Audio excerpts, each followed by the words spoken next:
Some of the stuff I'm going to talk about today, I'm going to talk about the Yidams, the deities that I've been alluding to all along. I'm going to talk about the peaceful deities. I'm going to talk about the wrathful ones. I'll talk a little bit about some of the female ones, the dakinis. And I'm going to talk about the Tibetan view of the afterlife, what happens when you die, according to Tibetan Buddhism. And then I will talk a little bit about the wheel of life, Tibetan view of reality, or realities with an S. And then I will finish up, talk a little bit about Tibetan culture, and talk a little bit about controversies in Tibetan Buddhism, which I think you ought to know about. And then a little bit about Tibetan teachers and Tibetan Buddhism in general. So I think that'll be the plan for today. We'll get through as much as we can get through, and if we have stuff left over, we can do a little next time. It won't be the end of the world. Next week I will do the lecture on Zen Buddhism, Chan Zen Buddhism, and we will do an exercise in class. So next week is really important to go, unless there's more fires, in which case, we'll see how things go. But let's keep our fingers crossed. There's no more fires, and we're done for the year, hopefully. And our state is burning up. So anyway, which is a good backdrop, actually, to talk about Buddhism, because we like to think everything is perfect, and we live our life as if everything is permanent. But as you can see, if you walk outside and look toward the east, the smoke coming up, you'll see that things are not permanent, that things are in a flux, a state of change. And of course, Buddhism is the system of thought that teaches us to try to expect that things are going to change, and not always change for the better. Okay? All right, so today I'm going to talk about the Yidams. Yidams. I've been referring all along in the lecture to deities, Tibetan Buddhist deities, and I've told you these deities are not like, God, Jehovah, whatever, Allah, who are always around and always have been there and are, permanent beings, permanent fixtures in reality. That in Buddhism, again, very important concept that everything is subject to the laws of karma, everything is subject to impermanence, and the deities are no different. Many of these deities are sort of get to their position where they are beings, either humans or other beings, who put in a lot of practice. They get close to enlightenment, and then they choose, because of the Bodhisattva's vow, to remain around in some way, shape, or form to help people before they achieve the final enlightenment. Okay? Now, in reality, the difference between a fully enlightened being and a bodhisattva is not something that we, as sort of, with our impure human perception, can really tell much the difference of, right? And I think an important thing for you to know is that the idea of compassion, really where the rubber meets the road, we think of compassion, I just feel good about other people, there's that feeling of empathy for other people, feeling other people's suffering is your own suffering, those kind of things. Really, if you want to have a definition of enlightenment, okay, one of the best definitions of enlightenment, the rubber meets the road, practical definition of enlightenment, is the manifestation of compassion. So when you're compassionate for another being, when you see a spider in your house, and rather than squishing it, you go, poor spider, I'll put you in a jar, I'll take you outside and let you go, because, why would I want to kill you? Maybe I'll be reborn as a spider someday, or maybe I was a spider in a past life, and, I feel that, your life must be hard, and I'm going to try to help you. In that moment, you are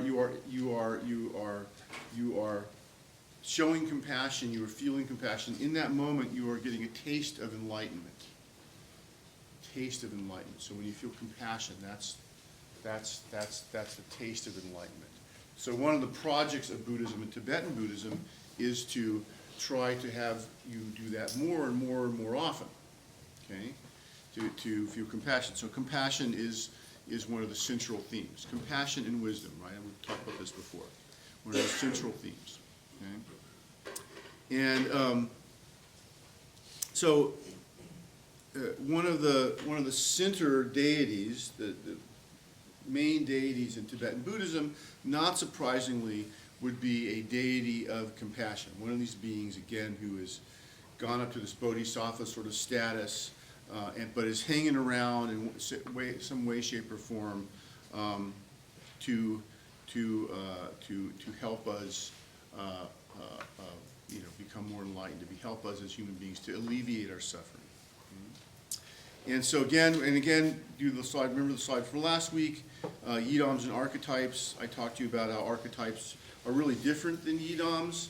They might be similar. You can think of them psychologically. You can think of them that way. But they're not all states of human mind, like Jung would have archetypes for everything. The Yidams represent states of mind that have characteristics of enlightenment. Okay, so one of them, obviously one of the main ones would be compassion. Another one would be wisdom, but we have all sorts of other things, healing, love, caring, you name it, tons of other things. Tough love, we're going to talk about those later. The wrathful Yidams, we'll talk about those later. So again, one of the things you can think about these beings, these Yidams, as a principle. So in this case, this Yidam, this is Avalokiteshvara, or in Tibetan Chenrezig, and you can think of this is just basically a symbol for compassion. That's one way to think about it. You can think about it psychologically, a la Jung, that Chenrezig is an archetype, the archetype of compassion. Okay? You can think about it in a way that many lay people would in Tibet, and actually not some other non-lay people, that Chenrezig is an actual being, a god, and who, sort of demigod or God who exists out there somewhere in the universe, who you can call upon, and who, as this personified godlike being, will come and answer your prayers and help you. And all those things are perfectly fine. You can think about all of them, one or the other, or you may consider these Yidams to be all of them simultaneously. Remember I talked to you last week about the relative and the absolute, right? So in the absolute sense, now these are kind of psychological projections. They're sort of archetypes. They're sort of principle of compassion. In the absolute sense, because there really isn't any gods or any real beings out there. Or you can think about it in the relative sense. Well, it looks like a god, smells like a god, acts like a god, so it's a god. I'm going to pray to it, and that's practical, right? So again, in Tibetan Buddhism, no contradiction between those different conceptions of these beings. And this is really hard for us Westerners to get, because they're either God or not, they're either doing this or not, they're either psychology or they're either religion. How can they be both? Right, we have a problem with that. But that's not true in Tibetan Buddhism. Okay? So Chenrezig, and you'll see it spelled like this, Chenrezig with the I in the end. And you'll also see it spelled this way, Chenrezig, but it's pronounced, my understanding is it's pronounced Chenrezig. So it means the same thing. Okay? And this is the Yidam of compassion. Sanskrit's Avalokiteshvara, which means one who looks with the unwavering eye. And he is probably one of the most revered Yidams in Tibetan Buddhism. All major schools of Tibetan Buddhism have some relationship to him. He listens to the prayers of all sentient beings in times of challenge and difficulty, and he vows never to rest until he frees all sentient beings from samsara. Of course, this is an overwhelming job, very difficult, so in his effort to reach out to so many cries of suffering, his arms are shattered into pieces, making them better to reach out in those of need. And sometimes you see him not in this form, which is 4 arms, but you'll see him with 1,000 arms. And do I have a 1,000-arm version of him? Maybe I have a 1,000-arm version of him somewhere in here. Let's see, I thought I did. There it is. There's the 1,000-arm version of him. Okay, so because he just needs, and more heads, more ability to help people. Because human suffering is unending and seemingly infinite. Okay? Now, he is related to this 6-syllable mantra that you learned about last time. Om Mani Padme Hum. That is his mantra. Okay, so each of these deities has a mantra, in some cases mantras, associated with them. Okay? So Om Mani Padme Hum, this is a mantra. Again, we learned about this last time, that invokes all this sort of benevolent power and intervention. And this is an important mantra because, as I said last time, you do not need an initiation to be able to practice this mantra. So you can have Chenrezig, you can meditate on Chenrezig, you can say the mantra, and you do not need to have an initiation, though obviously the initiation will be helpful, but it's not necessary. So he is also considered to be one of the patron saints of Tibet. And in fact, the Dalai Lama, who I haven't talked about too much, the Dalai Lama, that's misspelled on this slide, sorry. Dalai Lama, which means great ocean, who's the head of the Tibetan Buddhists, was the head of the Tibetan Buddhist government and the head of the Tibetan Buddhist religion. He's now abdicated his governmental responsibilities and turned that over to a democratically elected government, which is amazing for a leader like that to actually give up his secular power, but he's done that. And he is considered to be the incarnation of Chenrezig. And what you can think of that as, probably the simplest way to think about that as, is he is the embodiment of the element of compassion. So compassion is represented by Chenrezig. The Dalai Lama is considered to be an incarnation of Chenrezig. An incarnation, but you can think of him, he embodies in a human body that element of compassion. Okay? All right. And again, whenever we are compassionate, feel love of another directed as, feel love of another directed as you, be they human or animal, you feel some love for some other being, you will experience a taste of connection with Chenrezig. Okay? His front two hands devoted in the devotional gesture, that mudra, clasped in the front of his jeweled, draped heart. Why the heart? Because the heart chakra is where we experience compassion. Anybody ever had that experience where you just experience great compassion and you just feel it right in your chest, right? Also, if you are heartbroken, right? Your partner breaks up with you, abandons you, runs off with somebody else, and you feel heart sick. You feel here in your heart, right? You feel it here. So people have been saying this, right? Even in Western places, right? Without this conception of the heart chakra, people will say that, right? So this is where you feel it in the heart. This is the chakra of compassion, right? So hands clasped there, you're activating that chakra. Okay? Right hand holds a special symbol, a crystal mala, which is a symbol of the never-ending cycle of suffering and the need to keep working on it all the time to alleviate it. Right hand holds a lotus, which, as you know now, signifies purity, but also means that it's freeing sentient beings from the muddy water of suffering and the hellish realms to the pure states of enlightenment. Okay? He is dressed in silk garments, both legs in the diamond pose of meditation, which is not a full lotus cross-legged position, but it's just like one leg in front of the other. We could have a little talk about why these deities are dressed in what we would consider to be really fine clothes here. Fine clothes. Which is in contradistinction to like monks or nuns who just wear a robe and live very simple lives. But the idea here is a couple ideas. One of the ideas is that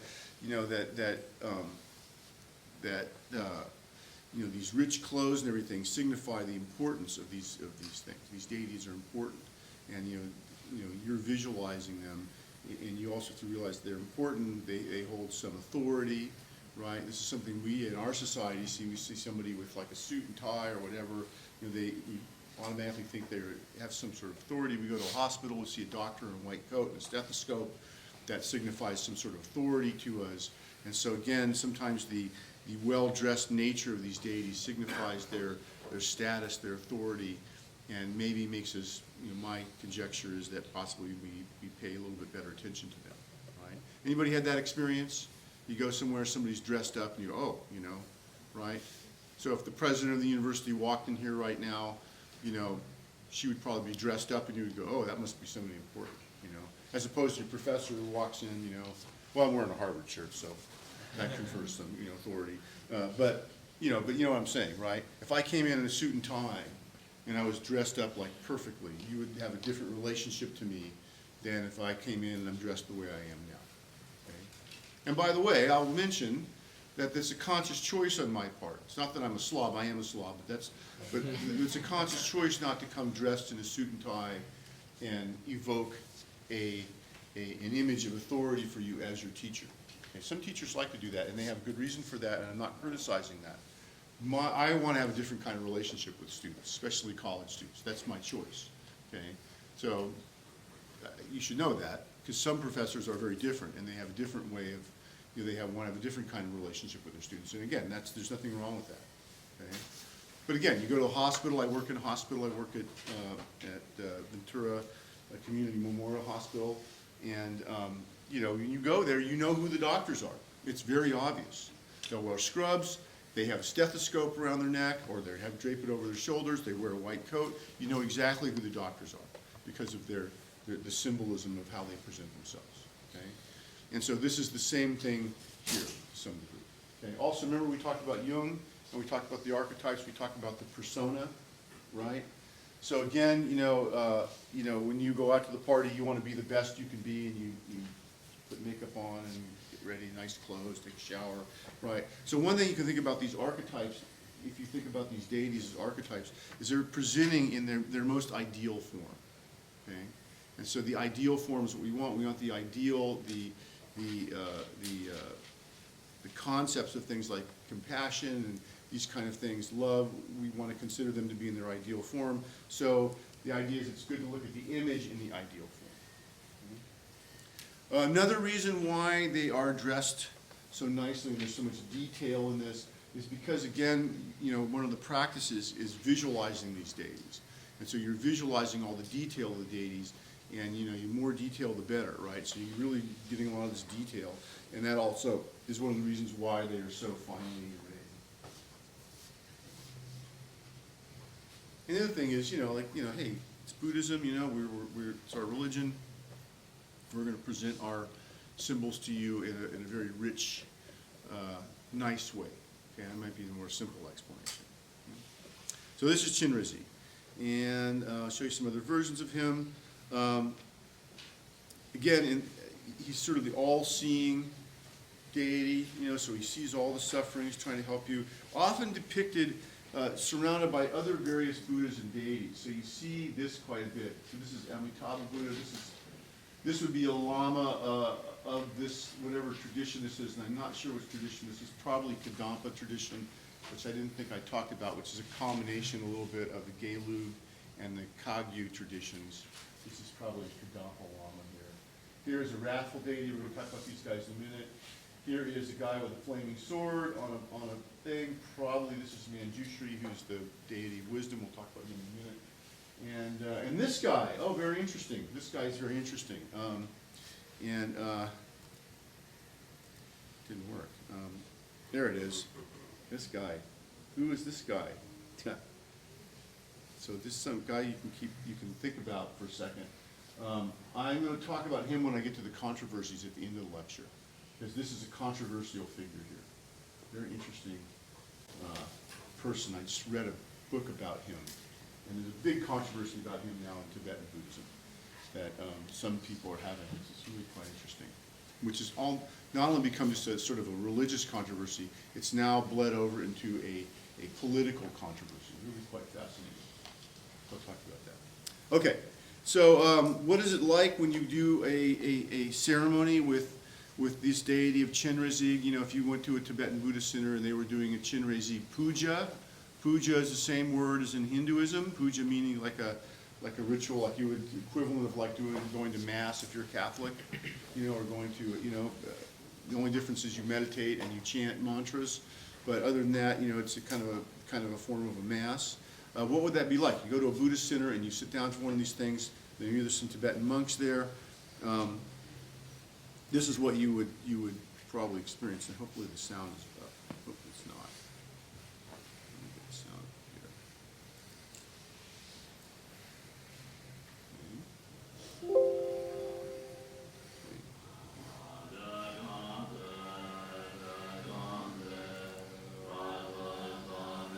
And what they're doing is they're chanting the liturgy. There's a text. And by the way, the texts are usually these long things because they mimic the wooden block prints from old times. Not always. You won't see that always. And what you're doing is you're reading through the text. The text is you are making various offerings to Chenrezig. And you'll see sometimes those mudras will be used. They'll be doing the mudras to make the offerings. Then they'll get to a part of the liturgy where they visualize the deity. They visualize the deity in front of them, and they try to see the deity in a lot of detail. and they're visualizing the deity, and then they will go to the part where they'll start chanting the mantra of the deity. So you're chanting the mantra of the deity, you're visualizing the mantra of the deity inside the deity, usually in the heart center going around the heart with some kind of a syllable on top of it, a Tibetan syllable. And you'll have this very, very, very complicated visualization. And you'll chant the mantra, you'll visualize things. The mantra will end, you'll do a certain amount of time, or if you're on your own, a certain number of mantras. And then at that point you will stop. You will typically imagine now the deity going on top of your head and then essentially dissolving into you.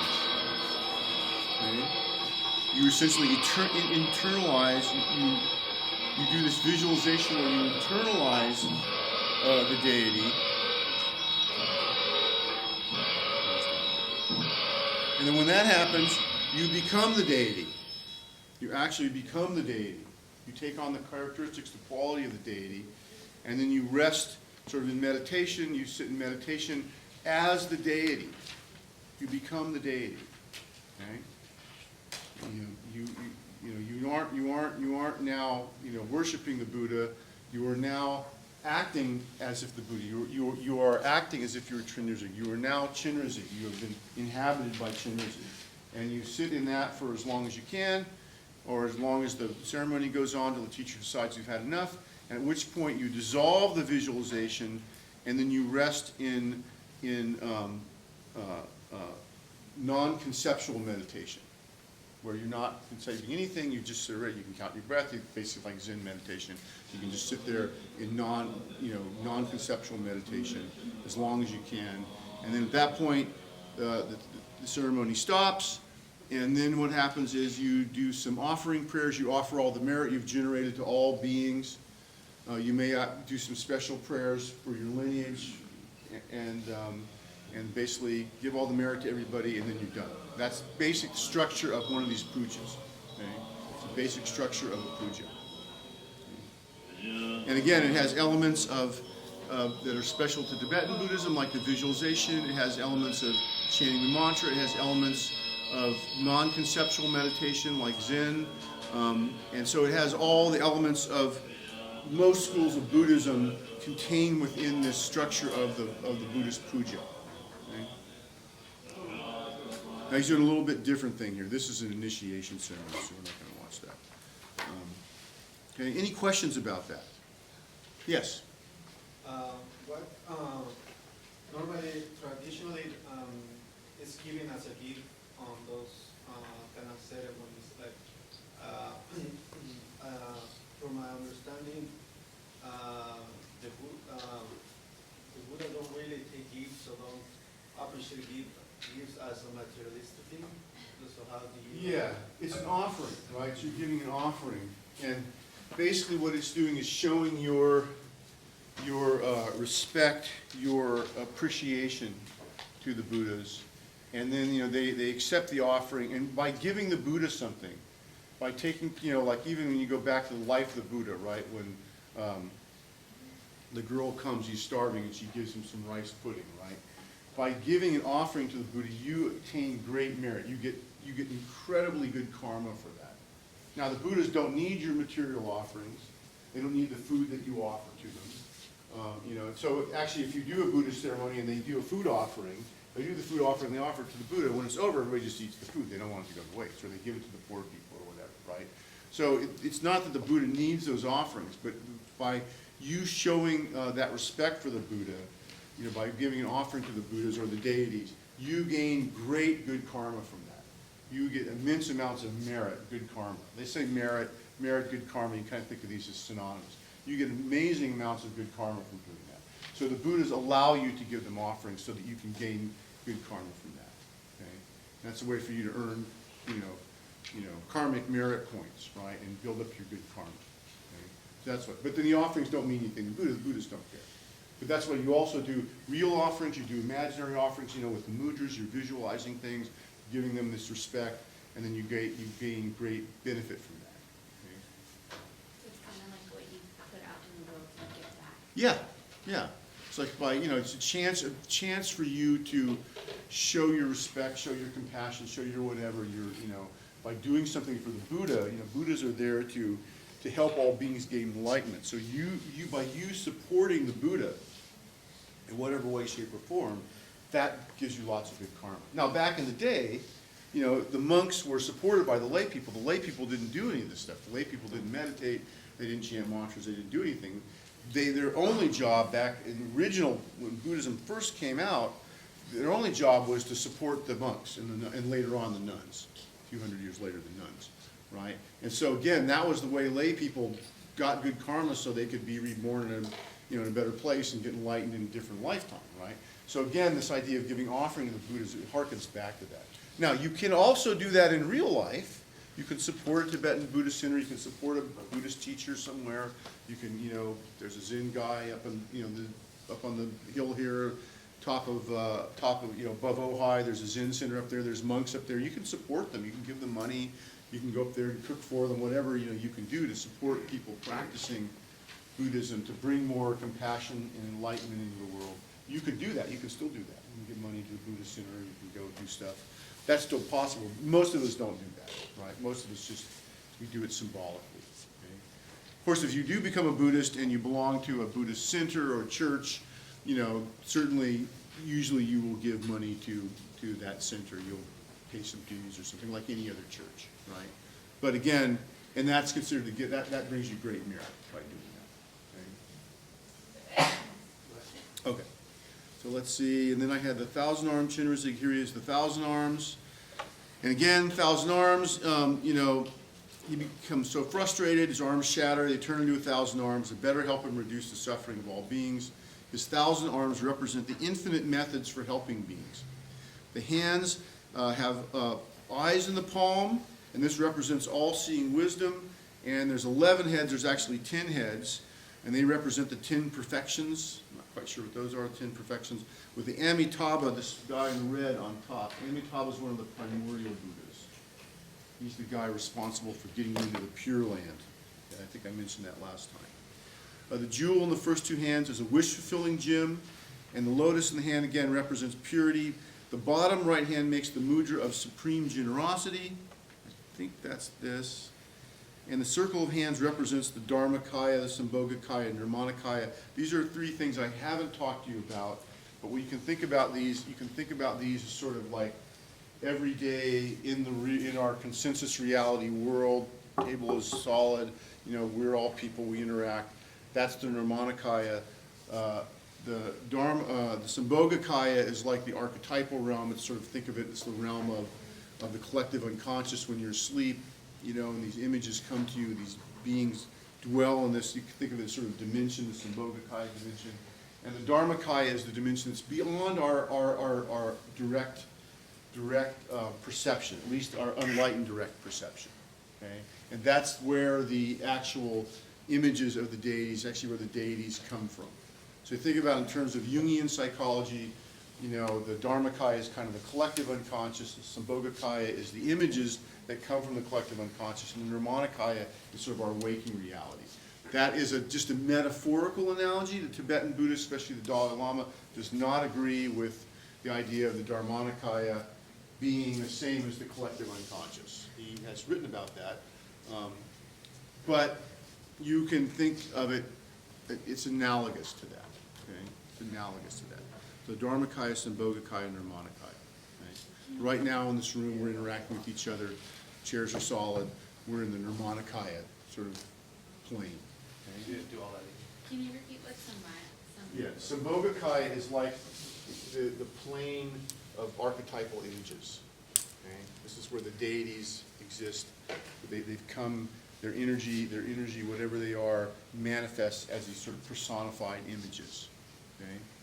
And the Dharmakaya is just the energy itself. Okay?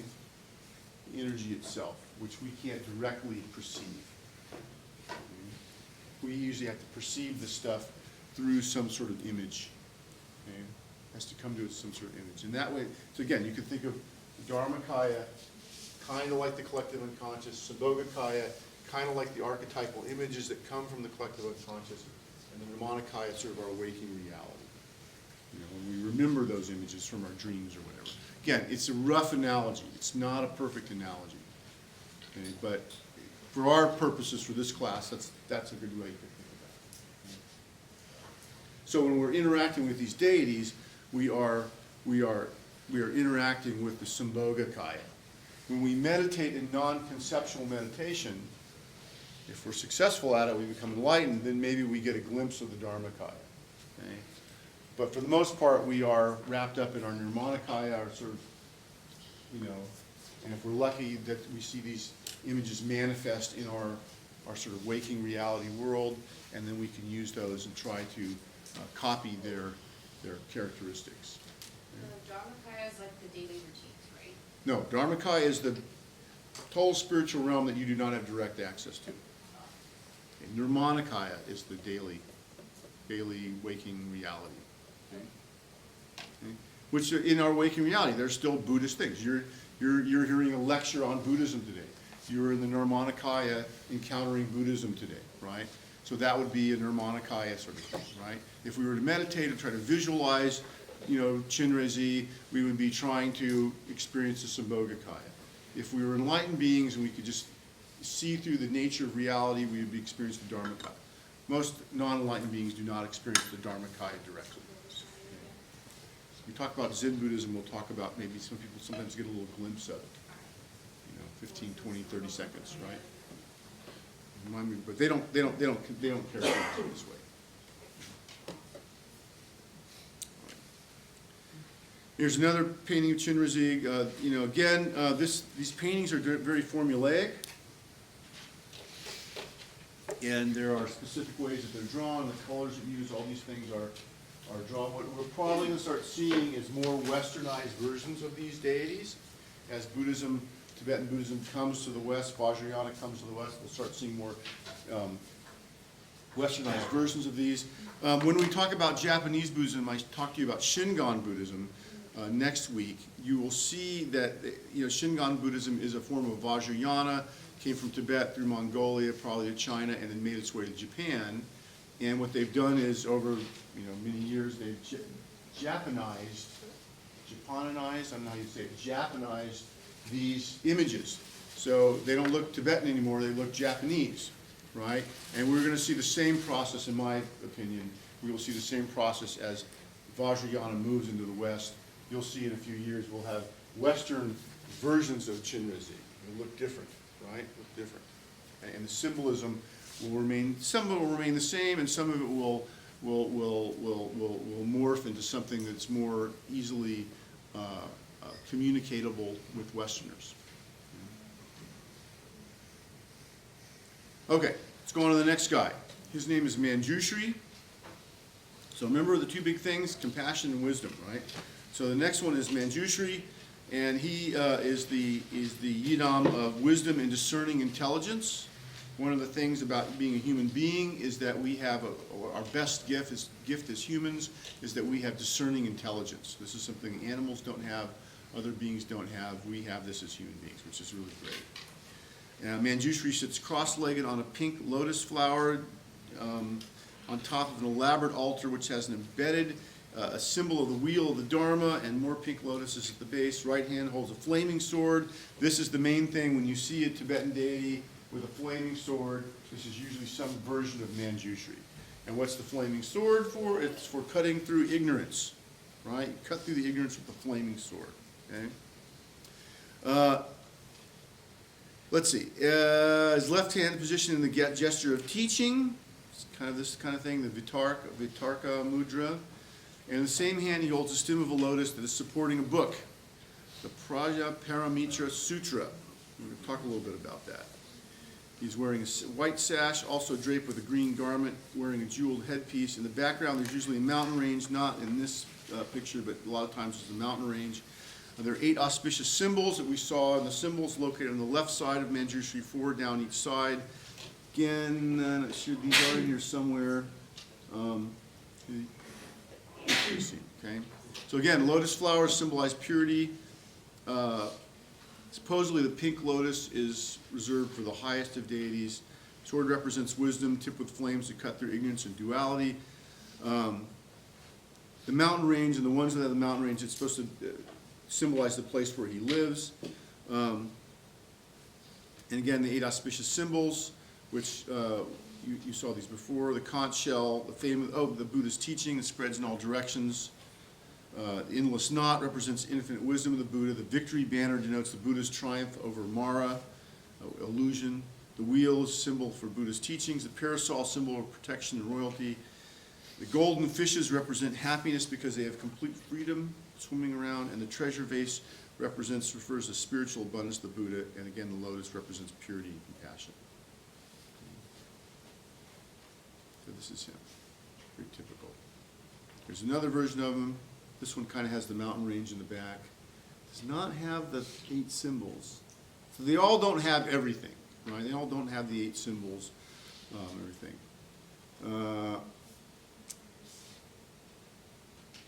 Let's see. Move on. Oh, I should actually, while we're on these guys, I should actually play the mantras. I wanted to play the mantras of these guys. Sorry about that. I'll go off base here. Did I play you the Om Mani Padme Hum mantra? Yeah, we played that last time. Okay, so we need to do Chenrezig. You heard that one, right? Manjushri, let's see. I should have a Manjushri mantra somewhere. Here it is. Om Ara Pasa Nadi. Now, this is one of the mantras that really, to get the benefit out of it, you need to have the initiation. So don't just go think you'll chant this before your test and, get an A. You got to go get, got to be activated. You have to have this principle of wisdom, this archetype activated in you by the qualified Buddhist teacher, the Lama, before this will really take effect. But you can hear it. This is a cool mantra. Let's see if I can play this here for you.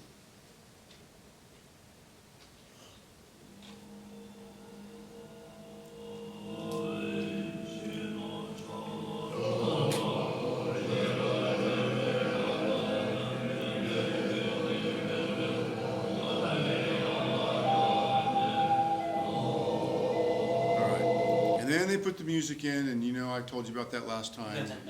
I find that supremely annoying that all the videos of this stuff, these mantras, a lot of them have music drafted onto it. And in my very unenlightened opinion, not very good music, right? It'd be one thing if you had like a heavy metal band, and they were doing mantras. That would be cool. I would listen to that. But, the kind of soft, sweet, beautiful flutes and everything, it's fine. It's like, let's just hear the mantra. Because in and of itself, the mantra has its own beauty. Does not need enhancement, with in my opinion, my very opinionated opinion, does not need enhancement with instruments. But anyway, that's just my pet peeve for the week. Don't take it with a grain of salt. That's the mantra. Okay. Now, let's move on to Tara. We've met Tara before. Tara was one of those wrathful versions of Kali that we saw in Hinduism with the scissors and cutting off the heads and cutting off ignorance, all that good stuff. Here she is back in Buddhism, borrowed from a Hindu. Some of these gods and goddesses are borrowed from Hinduism and some are not. Okay? But Tara is one of that's borrowed. Okay? She's the feminine counterpart of Avalokiteshvara of Chenrezig. Okay? According to popular belief, she comes into existence from a tear from Chenrezig's eye. It falls to the ground and forms a lake. And out of these lakes rises up a lotus, and it opens up and it reveals the goddess. Okay? She is compassionate. She is a deity who helps you, and she's there to help you get enlightened. But she also will just help you for whatever thing that you need protection from. Right. So if you're walking along the road in Tibet, and suddenly out jumps, a tiger or something, it's going to eat you. Snow leopards, whatever they have up in Tibet, and you don't have any weapons, you are just, your only recourse is you will chant the Tara mantra and think of Tara and hope that she hears you, but she has eyes in the palms of her hands, as you can see here, and the sole of her foot. These eyes to see you, see your suffering, to know you're in trouble, and to come and take care of you. Okay? I have a good story around Tara. Take it with a grain of salt. When I was driving here on Lewis Road, going past campus, going to Port Hueneme, not thinking what I was doing. I was in my sports car, which is a little flashy. not thinking what I was doing, and suddenly behind me, the red lights of the highway patrol go on. And I'm like, oh crap, because this will be the second time within a year I've gotten pulled over, and I got a ticket already for speeding. And I just immediately, without even thinking about it, Om Tari Tu Tari Turi Soha, Om Tari Tu Tari Turi Soha. I just started chanting the Tara mantra, thinking of Tara, right? And the last highway patrol guy pulled me over, and it was up on Fifth Avenue going to Oxnard, and I literally thought he was going to pull me out of the car and beat the crap out of me or shoot me. He was so mean to me, just really mean. I was a little frightened, literally a little frightened. Okay. And you know, you have to pay the ticket. It was a whole big thing. So I'm expecting the same thing this time. So I'm chanting the Tara mantra. Guy pulls me over here, and he comes up and he's, you know, in the car and explained to him what I'm doing and everything. And he was the nicest guy. And he let me off. He said, okay, you know, just, you know, be careful, don't, you know. And he let me off with a warning. I was like, oh, Tara, you know, protecting me. All-seeing eye, you know, the feet, the hands, she's seeing me, she's protecting me. Just going into that guy's brain, made him nice to me. I'm sure he was just a nice highway patrol guy. And I wasn't doing anything dangerous. I was just going over the speed limit. But anyway, I attributed that to Tara. So, you know, your mileage may vary.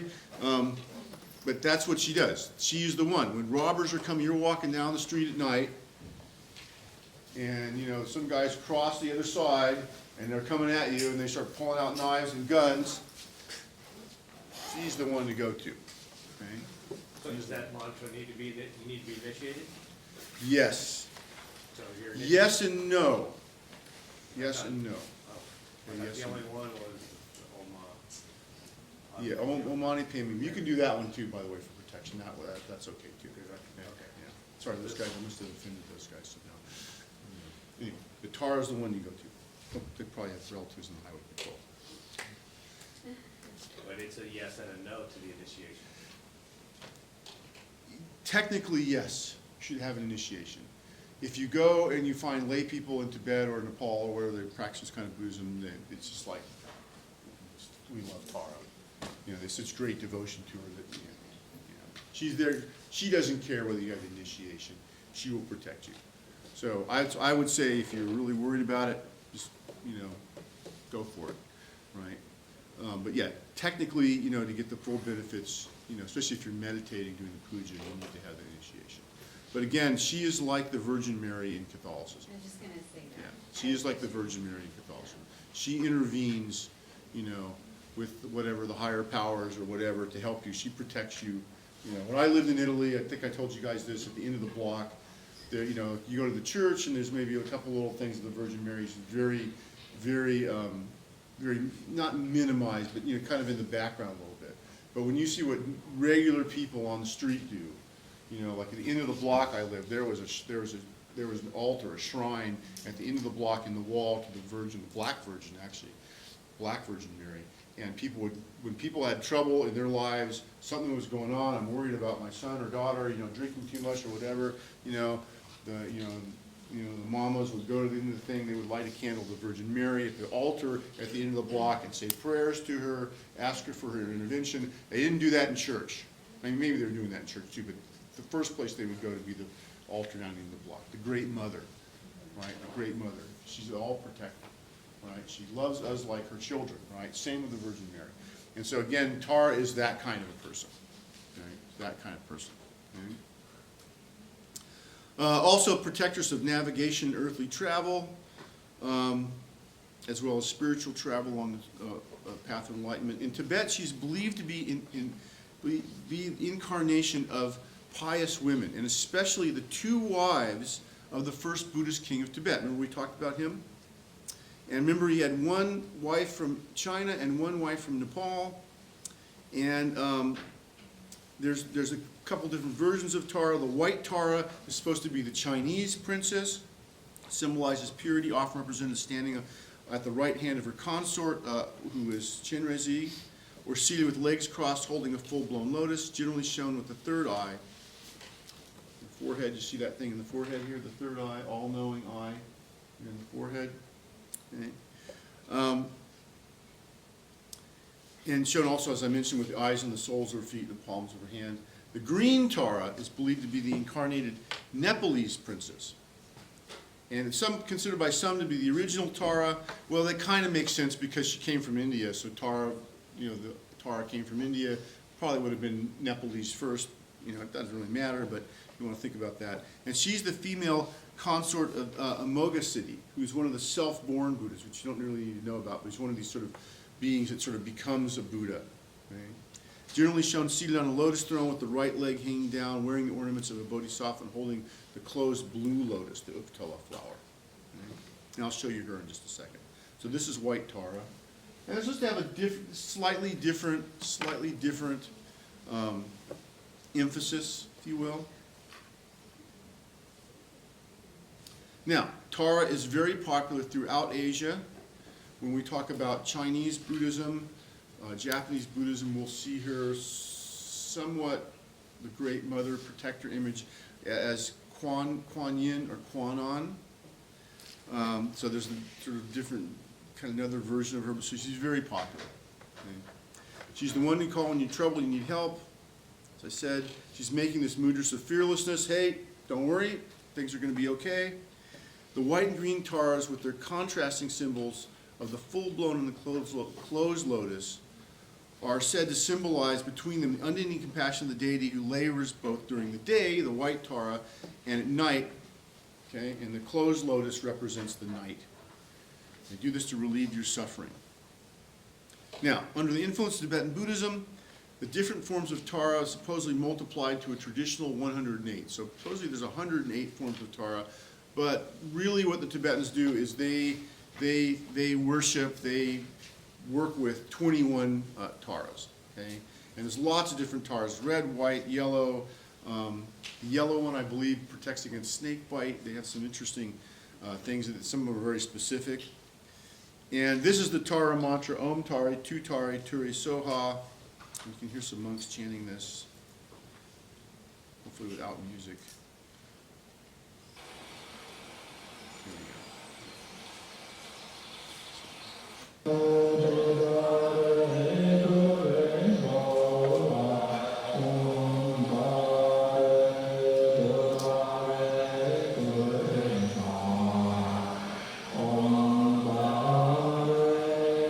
That's her mantra. With sound effects. Somebody felt the need to throw some sound effects in there. But they're not really in a thunderstorm. Yeah, maybe they are. Maybe. Let's keep that thought. Yes, they're in a real thunderstorm. Wouldn't that be cool? Be chanting this during a thunderstorm, that would be awesome.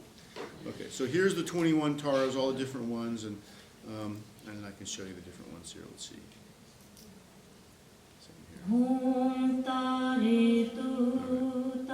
So there actually is a puja for the all 21 you can do.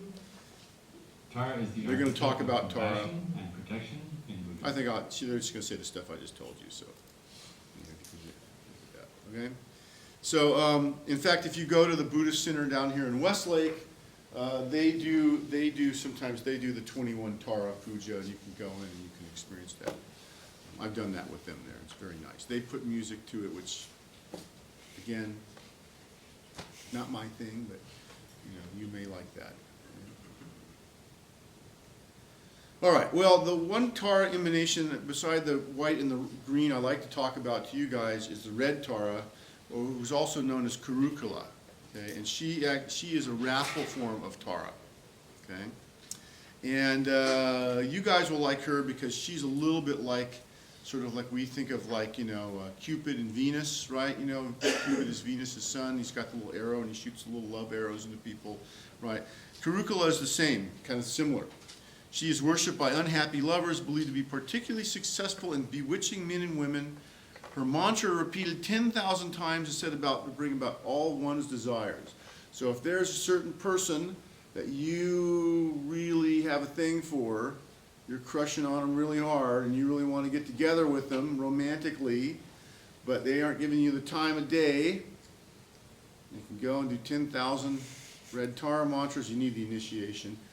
10,000 red Tara mantras, and then she will shoot her arrow into that person for you, and they will then pay attention to you, supposedly. Okay? She stands precariously balanced with her right leg raised to support her awesome frame on her left leg, under which she tramples Kamadeva, who is the god of desire, right? So again, this is very interesting, right? Desire versus love, right? Like desire can sometimes be the enemy of love, right? You desire somebody, you're obsessed with somebody, you're stalking somebody if you want to take a real extreme view of it. By the way, shameless plug, take my 473 class next semester where I will talk about stalking. Very interesting subject. But that's based on desire, not love. Love is where you really care about the other person, you have empathy for them, you have compassion for them. Okay? Different than desire. So desire gets squelched in the name of love. She is four-armed, holds various symbolic attributes in her hands. With her two main arms, she holds an arrow, stretches a flower bow. The shaft of the arrow made of flowers, and the flight is made of leaves. Again, it hits the person, makes them fall in love. Upper right hand holds a flower hook, and the final left hand holds a noose. Both of these are implements that enable her to catch those of us who have strayed from the path of the Dharma. She's invoked for the controlling activities of subjugating, magnetizing, and attracting. She's extremely seductive. Red color and subjugating flower attributes emphasize her more mundane activity of enchanting men and women, ministers and kings, etc., through the bewitching power of sexual desire and love. Okay? The eroticism of her symbolism further enhanced through imagery described in her sadhana, her text, her liturgy.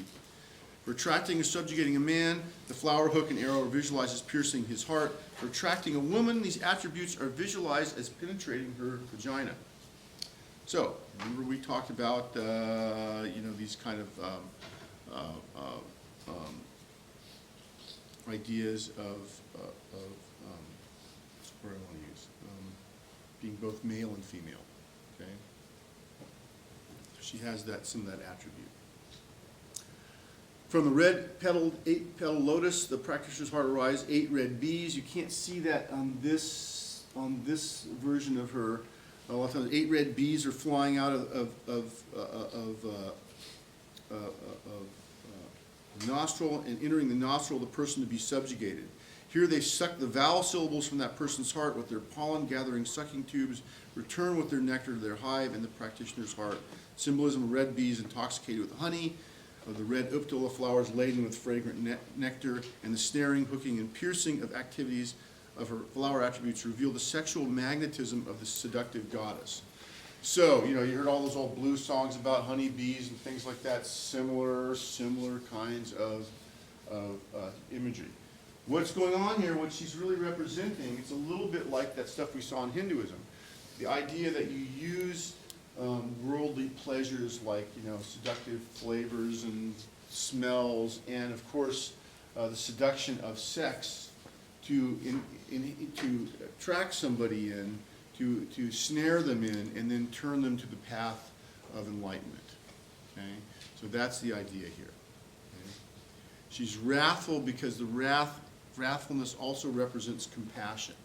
And sometimes you gotta you really need, you can't just sort of be passive. If you want you want to snag somebody and get them to be in love with you, get them to be romantically involved with you, sometimes it takes effort, it takes action. Okay? So she's not passive. The other Taras can just passively help you. She's very active. It takes activity. Yes? Why the vowel symbols? The vowel symbols, I'm not sure, but again, they have some sort of, they probably have some sort of mantra-like qualities to them, right? And by, the idea is in a lot of these visualizations you have on your heart center, you have a lotus and a syllable, and then these syllables are going around that, right? And they form the mantra. And so, the idea that there's probably some mantra-like qualities to those, right? You take those in, wherever, and then you put them into the center of your heart, and then, they become a mantra. That's my guess. So she's very interesting. Okay, and there's green Tara. So you can see green Tara, and again, here's the 21 Taras. I think that's 21. And again, here's her mantra, Om Tari. So red red Tara has two mantras, Om Tari Tam Soha and Om Kurukule Soha. So either one, you can go either one. Here's a more kind of wrathful, still wrathful version, a very pretty version of her here. Still don't see the bees. Can't see the bees in this. I'll have to get one with bees in it at some point. You can hear her being chanted. Can't remember which one he's doing. This guy was a very famous teacher.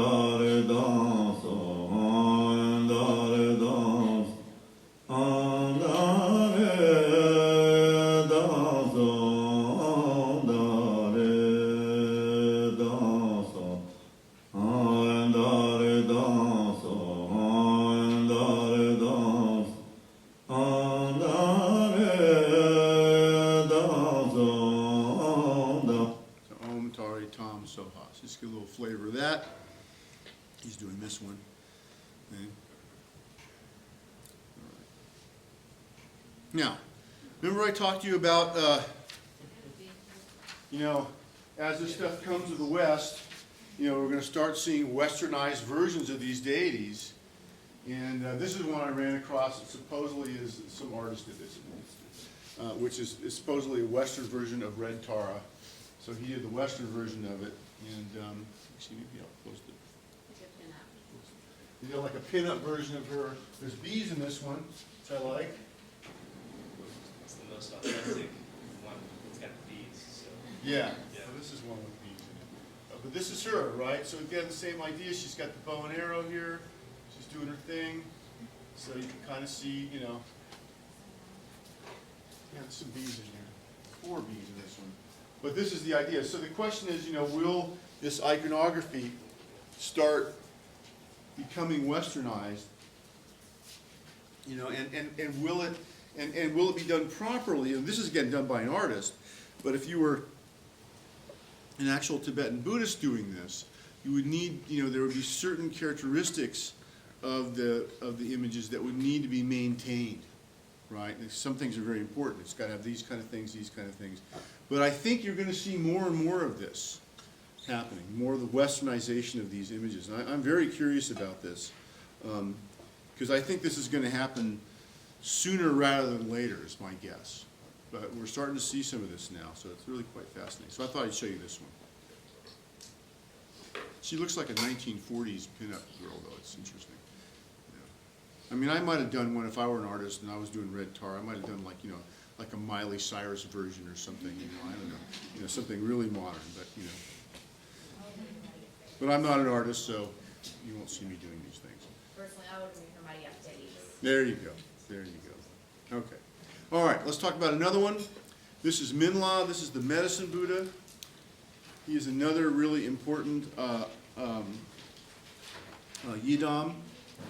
And he is usually found seated on a lotus on a moon cushion. So the moon is this, a lot of them have this moon, like it's a moon, like put it on its side, sitting on there and on top of a lotus flower. Right? This is very typical. These little balls here represent pills, medicine. Because in Tibetan medicine, the herbal medicine is rolled up into these little balls. So that's what these represent down here. And he's shown here, he's usually a deep blue, sometimes it's a light blue, but it's some form of blue, usually a lapis lazuli colored blue. Very serene, adorned in silk robes and magnificent jewel ornaments. So this one is a little bit more sedate. His right hand rests on his knee in the palm of the outward gesture of giving realizations like, hey, it's all going to be good. The left hand rests on his lap holding a bowl of nectar medicine which cures all ills, hindrances, and obstacles. So he has a bowl in his left hand, but the left hand is also making this half of that dhyana mudra, right? This meditation mudra, so also like this. It symbolizes that meditation also can be very curative of things. Okay? Above him on the crown is a wish-fulfilling gem, and again, et cetera, et cetera, et cetera. There's lots of different versions of him you can see out there. Here's a little lighter version of him. Oh, also he's holding, a lot of times he'll be holding this plant here. This is I'm trying to remember the name of this plant.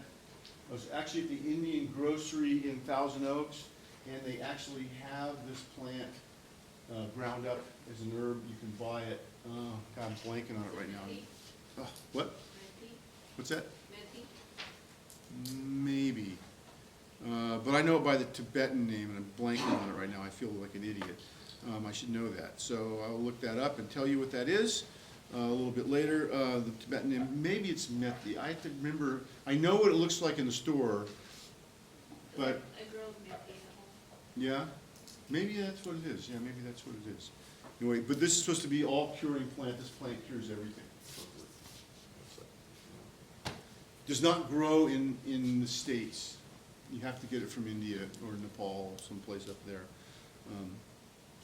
Notice a lot of times they'll have a little mirror here thing. This is, of course, the mirror of the, mirror of reality, showing everything is impermanent. Also, the idea that that this is the wheel. This will represent the wheel of the Dharma. This little lute thing here, which would be a veena, if you take Indian instruments.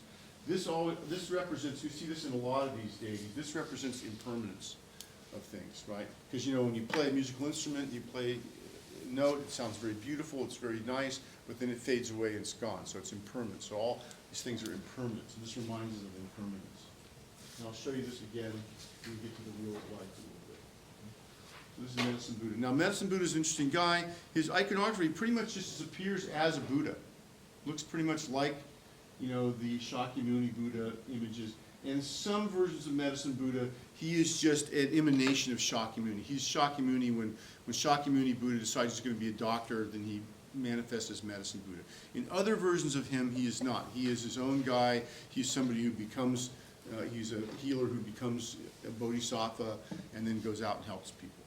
Now there's 12 Medicine Buddha vows that Medicine Buddha takes. He vows that his body would shine with dazzling light and illuminate countless worlds. His radiant, pure body would bring those dwelling in darkness into light. He'd provide sentient beings with their material needs. He would guide those walking on deviant paths to find the way to the great vehicle, Mahayana. He would enable countless beings to keep the precepts. Oh, by the way, he's just not only in Tibetan Buddhism, you also find him in Mahayana Buddhism as well. He would help beings keep the precepts. He'd heal physical afflictions so all beings could be able-bodied. He'd cause those who are sick and without family to have a healing and a family to care for them. He would cause women who are unhappy being women to become men. That represents a little bit of the value system of early Buddhism, where it was thought like if you're born a woman, then you basically just need to support the Dharma practitioners, and then if you were really lucky, you'd be reborn as a man. We, in our modern sensibility, we don't like that one as much. Okay? He would liberate beings from the nets of demons and the bonds of exterior sects, meaning, not good Buddhists. He would cause those who are imprisoned under the threat of execution to be liberated from worry and suffering. He would cause those who are desperate for food and drink to be satiated. He would cause those who are poor without clothes and plagued by cold, heat, and stinging insects to have fine garments and enjoy suitable surroundings. Let's see if we have him talking here. Millions of aeons ago. I was going to let you listen to this. I won't do this now because of the sake of time. This is Robert Thurman talking about the symbolism of Medicine Buddha. So this is something you can listen to if you want. It's pretty interesting. Will it be part of the exam? No, the video, that video. Okay, according to the teaching of the Buddha, there are 4 classes of illnesses. The first include illnesses which are relatively inconsequential, and from these illnesses, one will recover whether one takes medicine or goes to the doctor or not, right? You got a hangover, you're not feeling very good, you drink some water, you're going to get over it, right? Second class illness includes more serious, even dangerous illnesses, but if one takes appropriate medicine, one will recover from these as well. Okay? And you guys know about these, like you get an infection of something, and then you go take some antibiotics, and hopefully they will work.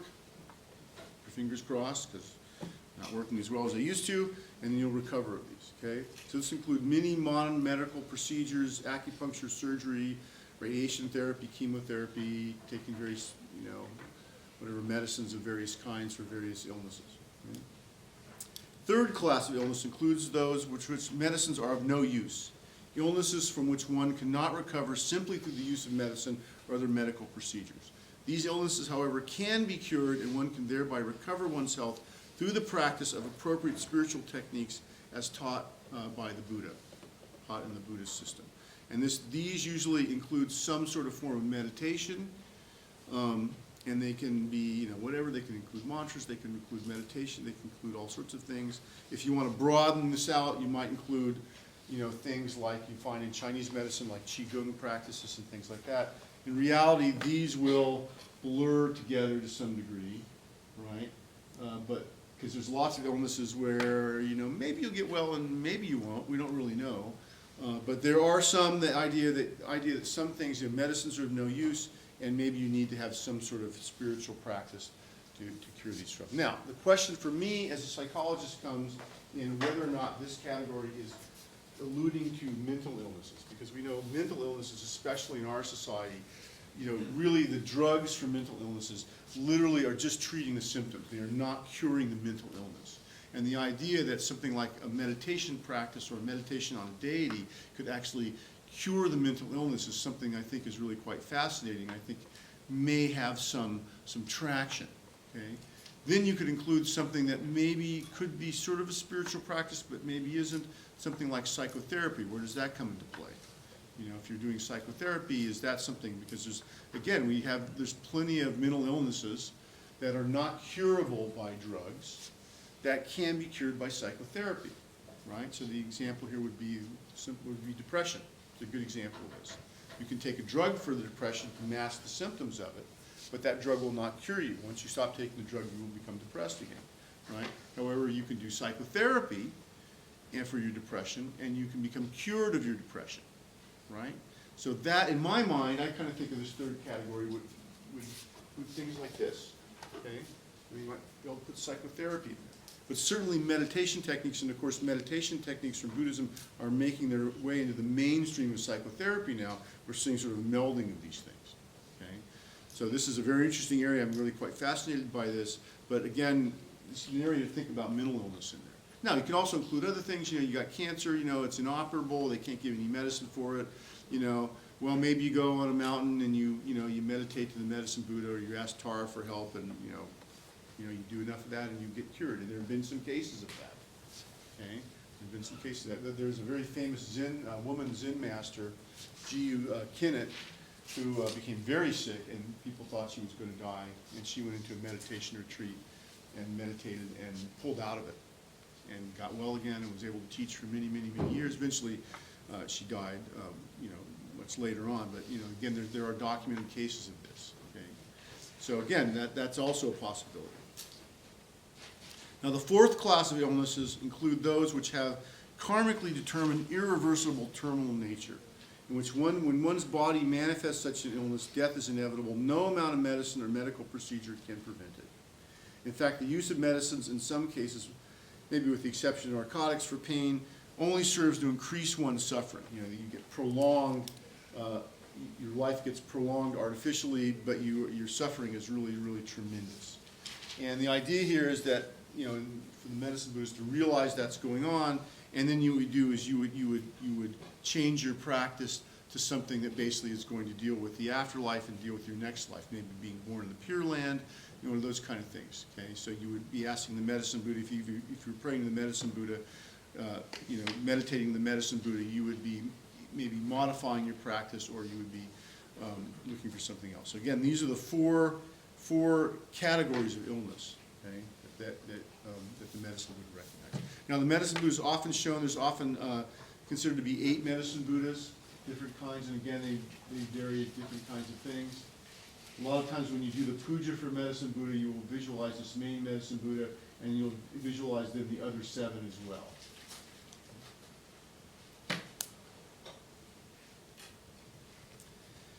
And there's the medicine Buddha mantra.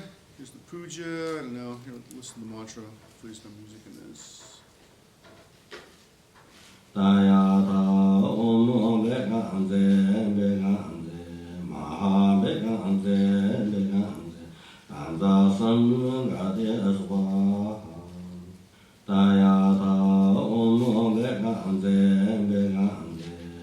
Om Samgade Swaha Dayata Om Beganze Beganze Maha Beganze Beganze Anda Samgade Swaha. There you go. So that's a little taste of the Medicine Buddha mantra. Okay. About to go to the Wrathful guys here. So let me talk a little bit about this and I'll give you a break and then we'll come back and talk more about these guys. So the Wrathful Yidams, these guys basically use negative energy as tools toward gaining enlightenment. So it's not just the sweetness and light things that help you get enlightened. Tibetan Buddhism, the idea is you transform all emotions, not just the good emotions. Okay? So if you want to think about this, one way you can think about it a little bit is that Theravada Buddhism, the original Buddhism, the idea is you just avoid all these sort of emotional states. You go off in the woods and meditate by yourself. You avoid all these emotional states, and that's the way your path toward enlightenment. The Mahayana Buddhists, basically what you do is you emphasize the good emotional states, right? The good things, the compassion, the wisdom. You go off, you say mantras, you help people, you do whatever, but you're emphasizing these good states, right? Tibetan Buddhism, you emphasize not only the good states, the peaceful states, you also emphasize the negative. You transmute the negative states into vehicles that propel you toward enlightenment. And that's where these Yidams, these Wrathful Yidams, come into play. Okay? And there are a couple different versions of Wrathful Yidams. I should mention the Harukas. Haruka means wrathful ones or blood drinkers, so I like these ones because they're kind of like vampires. They're the ultimate and fiercest emanations of enlightened deities. So if you have various Buddhas or some of these Bodhisattvas, like Chenrezig, you get wrathful versions of them, the tough love versions of them. Okay, these are the Harukas. Okay? So the Haruka is typically a wrathful emanation of some important Buddha or Bodhisattva figure. Okay? Then you have some Harukas which are called the Dharmapalas. Okay? The Dharmapalas are the eight Dharma protectors, and these supposedly derive, at least some of them derive from the idea that Padmasambhava, converted the demons in Tibet, into Buddhism to help protect Buddhism. Okay? Now, some Harukas are also Dharmapalas, like Hayagriva. This is Hayagriva here. Talk about him a little bit. He's really interesting. I really like this painting. It's very beautiful. And some are not. Some, like Vajrakalaya, is another one who's not a Dharmapala. So again, there are different versions of these wrathful deities. We're not going to go into all of them because there's many more than we have time to go into here, but I'm just going to give you the sort of highlights of these guys. Okay?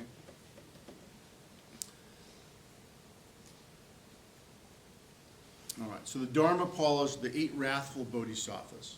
Okay, so these are the defenders of Buddhism. Again, wage war without mercy on the enemies of Buddhism and demons. And a good example of this, the first one I'll tell you about is Yama. And Yama is an underworld deity, and I believe Yama comes from Hinduism, where he is an underworld deity. So he's like, it's just like in ancient Greece, right? You die, you go down, and you meet Hades, and Hades is the ruler of the underworld. Yama is one of these kind of guys. Now, there's a great story about Yama, which I should mention. Should I tell you the story before the break? I'll tell you the story before the break. I'll give you a break. So there was once a holy man who was meditating in a cave. And he was doing a practice that if he did this practice for 50 years, he would become enlightened.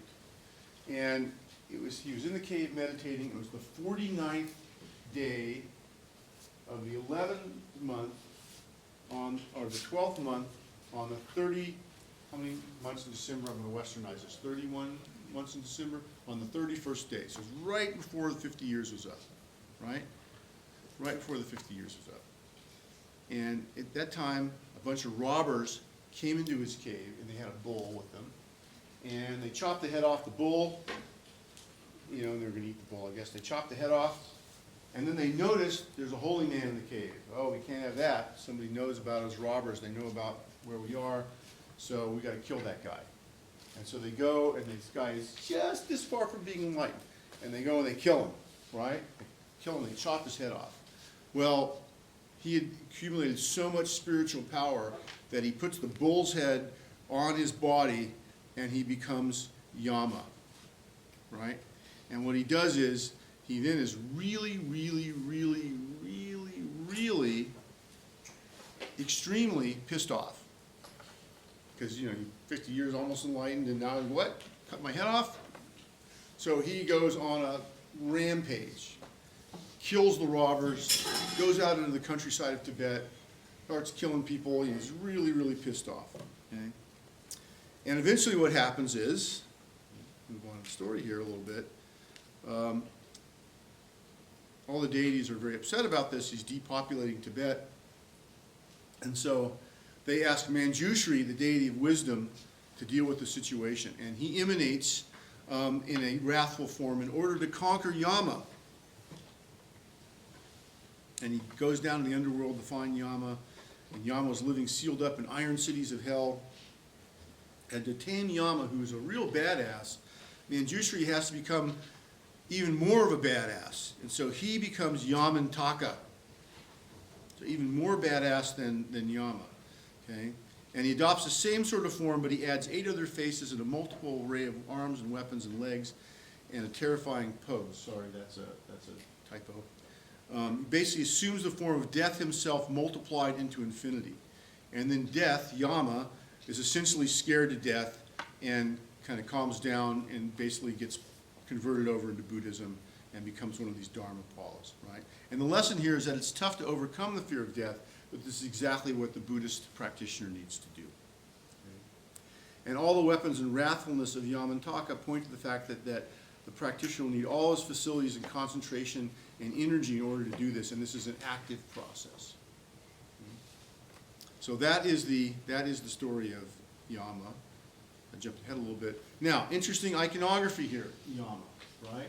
Notice that he is very wrathful, very aggressive. At the same time, he is sporting an erect phallus. So again, if we go back to my earlier lecture on Freud and depth psychology, what is this? It's good. Put this question back on the final exam. What is this an example of?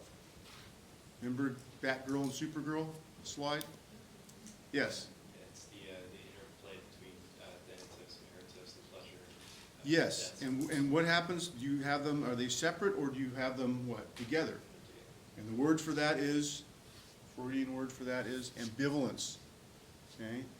Some ambivalence here, right? And so again, there is a sexual connotation to this wrathfulness. Within the wrathfulness, within the aggression, you find some sexual energy. Just like when we saw the Hindu things, within the sexual energy, you know, you find aggression, right? So Chenrezig is cutting her head off and blood spurting out, but you know, she's sexually aroused on top of a copulating couple. Again, here you have a bull on top copulating with somebody. I don't know if he's just lying there copulating, but anyway, same idea here, right? Same idea here. And again, the flames really denote passion. You should just sitting on top of the bed and yelling. Yeah, maybe. I'm not sure what that is. I have to look that up. Okay? But this is very typical. Okay? So you'll sometimes see these guys this way. That he's finding pleasure in giving pain. No, the idea is that it's tough love. So like you were rampaging, you're doing something really bad. You know, you're going around and like, you know, I don't know, selling drugs or something to people, doing something really bad. If I just, oh, you know, hey, don't do that anymore. It's really not good. You're hurting people. You know, oh, please, you know, I'm a really nice person. Oh, please don't do that. Don't sell drugs to people. Don't get those kids hooked on heroin. That's really bad, right? What are you going to do? You're going to like keep doing it anyway, right? But if I come up and I'm like, you think you're a badass, you're some biker dude, whatever, you think you're bad, I'm even like a more badass. And I'm coming up like, there's no way you're selling drugs to little kids. Wow, you know, you're getting bad karma all over the place and dragging you off to jail, right? So you don't accrue more bad karma, you know. That's what these wrathful guys are about. That's what they're, the tough love guys, right? Because sometimes the peaceful, mellow way is not a way that you can get through to people to help them alleviate their suffering. Sometimes you have to have an active principle. Okay, you've got to be active to do it. Yes? Yeah, I was going to say, it seems very like actively assertive Mm-hmm. in terms of... Actively assertive and doing whatever it takes So if I know you're selling heroin to little kids, you know, maybe what it takes is for you to do a prison term of 25 years. That's really harsh, but it's not as harsh as the bad karma you were getting from killing little kids with heroin, right? So I will do whatever it takes. Even if you're my kid, say you're my daughter, and you're selling, you know, I'll drag you off to jail because, you know, that is better than what the road you're going down. Or you're gonna go down the road, you're gonna end up being shot and killed by somebody because you're selling drugs. I'd rather have you in jail. But to put you in jail is gonna be, it takes active effort and energy, and it takes that wrathfulness, that tough love to do that, right? And so again, that's what, to me, that's what a lot of these Dharmapalas, that's what they really represent, the wrathfulness. You've gotta have active energy. And again, the active energy, it's easier to activate things through aggression than it is through being peaceful and nice, right? You have to have a little aggression. Gotta get out there and tame, harness that aggressive energy towards some sort of good goal. Mahakala is another version of Chenrezig. And again, Chenrezig, you know, the god of compassion, is really disappointed because he's working in, you know, 365, 24/7, and there's no decrease in the suffering in the world, so he gets upset and he splits into 1,000 pieces, and Amitabha, this primordial Buddha, comes and puts him back together and gives him 11 heads and tells him to do a better job next time. And in order to do a better job, one of the 10 heads becomes wrathful, and that becomes this Dharmapala Mahakala. Okay, you can see in here, and a lot of times they'll show the wrathful deities will have a dark colored painting, and the dark, again, this represents the passion, right, and the negativity being transmuted. And Mahakala is the patron Dharmapala of the sect of Tibetan Buddhism that I belong to, the Karma Kagyu. So he's the one that we have as a meditational deity. So he's basically the wrathful version of Chenrezig. He's one of these wrathful versions of Chenrezig. Now, I should mention something to you. It's very interesting, and that is, you know, back in the day when I started practicing Tibetan Buddhism, they would not show even images of these Dharmapalas, of these wrathful deities, to anyone who hadn't received an initiation. and not everybody was getting the initiation of this. The Tibetan Buddhist teachers, the lamas, were very concerned that people would see this imagery and it would make them go crazy. Like it would be too much for them to handle. And so they kept these under wraps. If you went to a Tibetan Buddhist center, these images would be covered. And what's happened over the last, I don't know, 20, 30 years is that they've realized that, yeah, you know, it doesn't seem like people are going crazy when they see these, so they've started to be more lenient about showing them now. So I feel okay showing you pictures of these Dharmapalas. When I first started teaching this class, I didn't show pictures of these guys. So I was sort of under that idea that maybe I shouldn't show you these guys. But what I found out anyway is that over the years that people were going to go crazy whether or not I show these or not. I did have one guy, now many years ago, I was giving this lecture and I showed Mahakala, and it was a student I had who was schizophrenic and he was on medication, and then he didn't show up for 3 weeks till the end of class, and finally came the last lecture of class. I'm like, what happened to you? And he goes, oh, you showed me that image and I flipped out and went off my medication, and I just now got back on.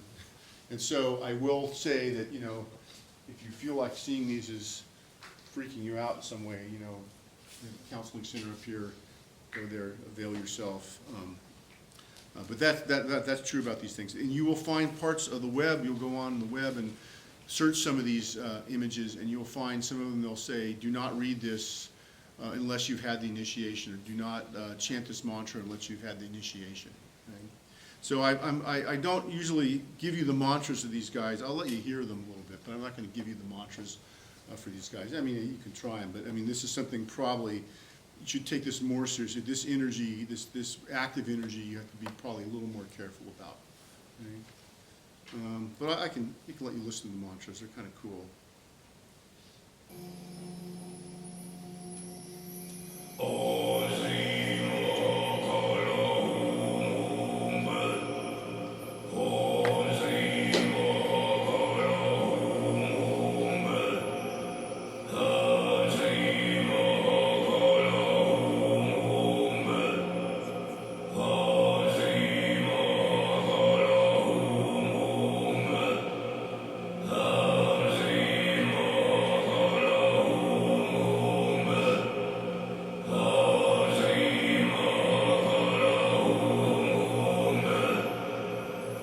just give you a little flavor of that, but it's very powerful. And you notice nobody's putting music to these mantras, right? Mm. So again, those of you, you went to the temple, on the temple trip, we talked a little bit about Shiva. You don't want to piss Shiva off. Same with these guys. You don't want to piss them off. So you have some respect for these guys. Okay? Or if you don't think of them as actual beings, you have respect for some of the principles here, the psychological activation that could go on with these deities, these Yidams. Okay, and there's a bunch of forms of Mahakala. Different sects of Tibetan Buddhism have different versions. The Sakya guys like this blue guy here, same guy. I talked to you about Yamantaka already. You can see this picture of him, pretty badass guy. Again, you notice the ambivalence here, okay, with the erect phallus. Another interesting thing about here, again, this is a multi-armed version, all these different weapons and things here in the arms. These representing multiple skillful means of helping people, right? Manifesting this tough love. Interestingly, down here, you see this little bit of the evil eye mudra here. So he's casting away demons, evil eye, which is his main story, right? That's kind of interesting. Now, Kubera is the god of wealth, and he is also considered to be a wrathful deity in Tibetan Buddhism. Kubera, I believe, also is was a Hindu god of wealth. Comes out of Hinduism. He was the son of a sage called Visravas, who is said to have performed austerities for 1,000 years. And for doing these, Brahma gave Kubera immortality and made him the god of wealth and guardians of all treasures on earth.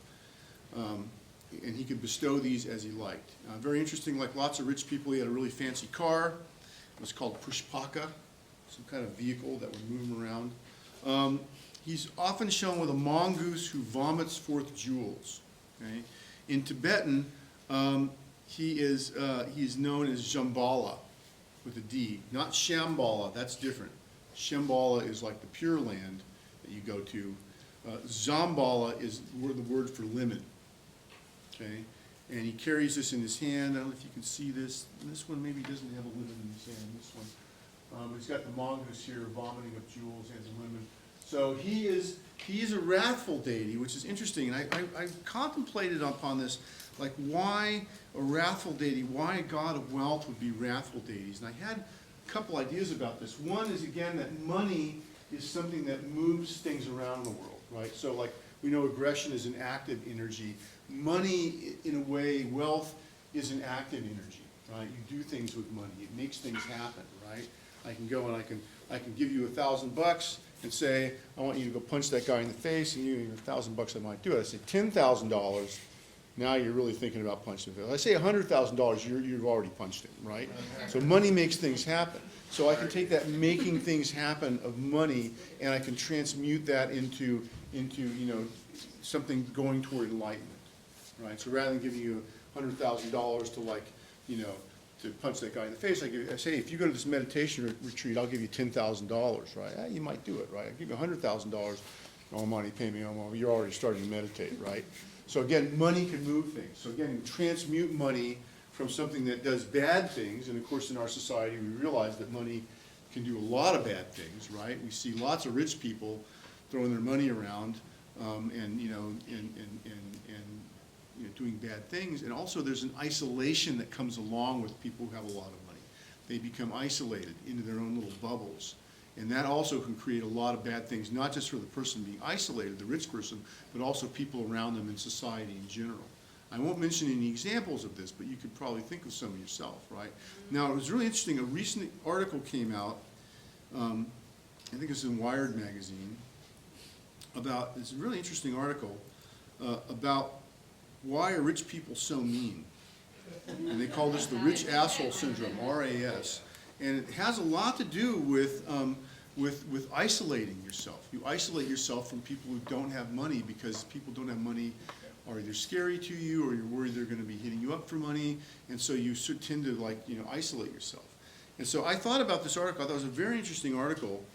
And you guys are welcome to read this. I'm not going to test you on it. And I thought to myself, well, maybe Kubera is also the god of wealth, transmuting, having all this money, also in a way is a way to keep from being isolated, isolating yourself. So I had this thought about this, and I'm very interested. I've actually done the initiation for Shambhala, which is very rare. Tibetan Buddhist teachers don't do this one very often. So I've got to do this one. So I actually might ask my teacher about this, because I'm really interested in why he's a wrathful guy. Right? Yes? Could it also have something to do with like an aspect of active and assertiveness being attached with like monetary success? Yeah, And how yeah. those two are like Yes. connected? Yeah. Though, there is a lot of monetary success that doesn't come with people being active. Yeah. People inherit money, people have a lot of money, they stick it in an investment somewhere and just creates a lot of money, So maybe it also could be the opposite. It could be people with that kind of money need to be more active about where their money's going and directing it, to do good things rather than bad things. And of course, we do have people with lots of money who are doing really great things with it, right? So it's not, we have the Steve Jobs of the world who had a lot of money and didn't give any of it away, right? And were very psychologically incredibly isolated. And we have people like Bill Gates, on the other hand, who's created these great foundations and are making all these vaccines and they're curing people all these terrible illnesses and doing all sorts of great things with all his money, right? So I hold those two up as the things. So maybe Kubera, the idea of Kubera is to take the Steve Jobs of the world and turn them into the Bill Gates of the world, The thought. I don't know. Yes? So it'd be a way for the wealthy to have someone to identify with, because they may not have these illnesses and these struggles or challenges that they have to pray to the other gods. It could be, or it could be that Kubera, transmutes, that energy of people, using their money for certain things to using the money for something good. I mean, it could be all those things. I think it could be all those things. If you're a wealthy person and you like your wealth and you pray to this god, Kubera, because you want to stay wealthy, well, you can stay wealthy, but you got to be doing something good with the money, right? It'll help you to transmute your mind so that you're doing something good with the money. That's my thought about it. I don't know. Now, this is interesting symbolism because he's got this thing here. This, again, I believe he is derived from the Hindu god.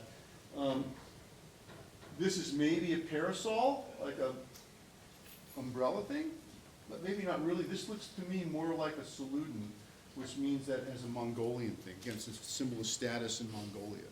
You have one of these salutin things. So maybe some Mongolian influence here too. I don't know for a fact about that, but certainly this picture, that thing is a Mongolian looking. So he's an interesting guy. And let's see if I have some.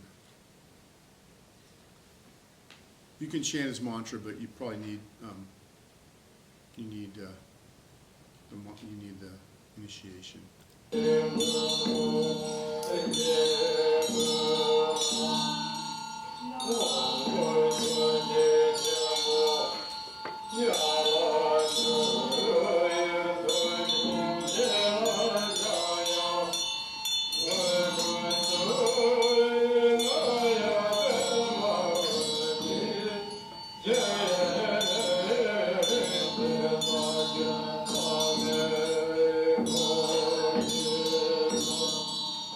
Let's give you a little of that. Yeah, and the offering practices in this puja are really complicated too. There's all these offerings you got to make, these things. It's a very interesting thing, which we don't have time to get into, but just so you know. Hayagriva, one of my favorites, worshipped in Tibet primarily as the god of horses, frightens away demons by neighing like a horse very loudly, so loudly as to pierce all the veils of ignorance, revealing the shining light of the freedom nirvana. He is another wrathful emanation of Chenrezig, as well as Amitabha, as well as the dakini. I'm going to talk about dakinis in a minute, Vajravarahi. And he has some 108 forms. He can cure disease, especially skin diseases, specializes in leprosy, which is thought to be caused by malignant nagas. Remember the naga people in Hinduism? The snake people, the snake leprechaun people, right? Remember I said, you don't want to mess with them. You never know. Sometimes they help you, and sometimes they do bad things to you. They prank you really hard. Well, one of the things they prank you really hard with is by giving you leprosy, right? So again, you don't want to mess with them. So he's the guy you go to for skin diseases, okay? His swords and other terrifying aspects, again, tools for overcoming egoistic addictions and other obstructions to following the Dharma. Okay? Now, he's a horse god, often shown with wings. So I don't know if he's related to Garuda or not, but you see back here, there's the horse's head. He's the horse god, but he's got wings. So I don't know, he might be related to Garuda. Another question I have. See if I've got something going on with him here.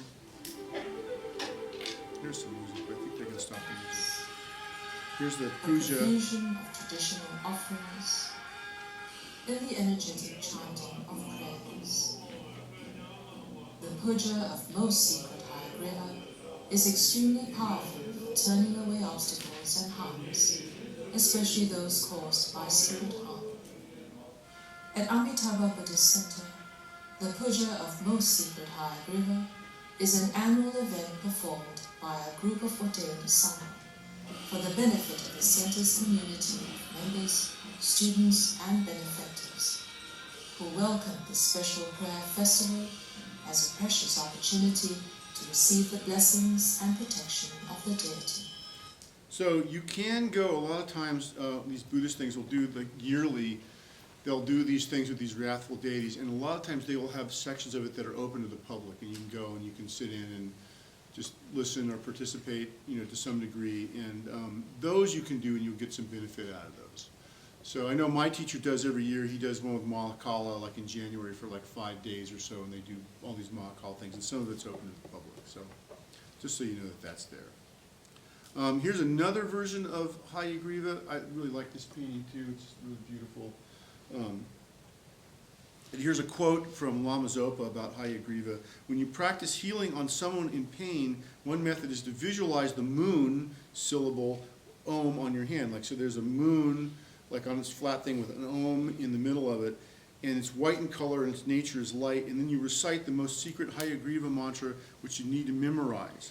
And what you do is you press your hand into the area of pain that the person has while reciting this mantra, and you keep reciting this, and this is something you can do as a healing thing. So this is very interesting. I have not tried this, but I'd be willing to try it. So that's on my list of things to do.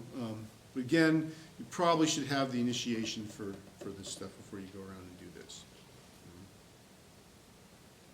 Okay, Palden Lamo. This is the only female Dharmapala. There are lots of female wrathful deities, but the official Dharmapala, she is the only one.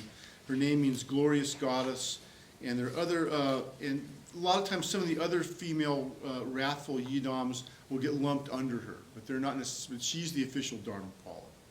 She's associated with the Gelug sect. She's the patron saint and protectress of the Buddhist governments, including Tibetan government in exile. Also, one time, the protectress of imperial China from the Yuan dynasty to the Qing dynasty. In India, she is known as Sri Devi, and she is a manifestation of Sarasvati. Sarasvati is the consort of who?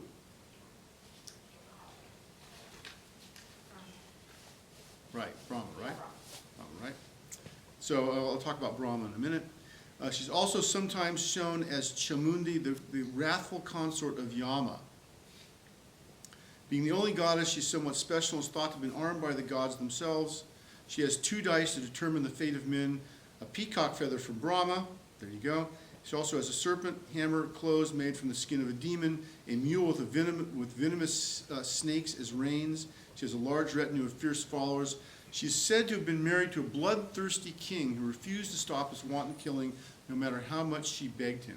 In order to have the king experience the grief that came from his killing, she killed their son in order so he would feel what it's like to have somebody close to him that he loved be killed. And this, however, he was also very pissed off at her, and so what happened was she had to flee, and as she was fleeing, the king shot an arrow which pierced her horse right here, and where the arrow pierced the horse became an all-seeing eye. And sometimes she's depicted carrying her dead son, and what this story represents symbolically, it's not a great story, right? Killing your own kid. But symbolically represents the energy that will stop at nothing to achieve peace, to get people to stop killing. Okay? So that's what she represents. Let's see if I have something about her here.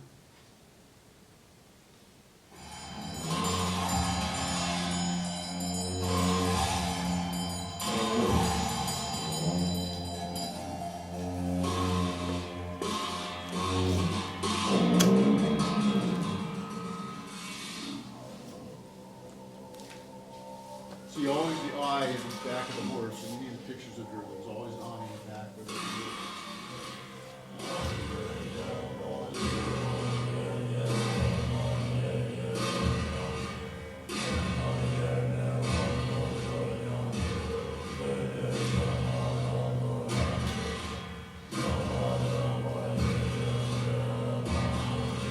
okay, so I'm going to stop there. Now, here's another one, Songpa. He's derived from the Hindu god Brahma. He's not a creator god, but he's a warrior. Warrior god typically showed mounted on a white horse holding a sword. One story says he went around the world on a murderous rampage. One day decided to assault a sleeping goddess, means sexually assault her. She woke up and struck him in the thigh, which caused him to be crippled. And after this, he became transformed into a Dharma protector. So again, it's a different sort of kind of story of Brahma, but it has some similar characteristics. The idea of sexual assault is present both in the Hindu story and in the Tibetan version of him.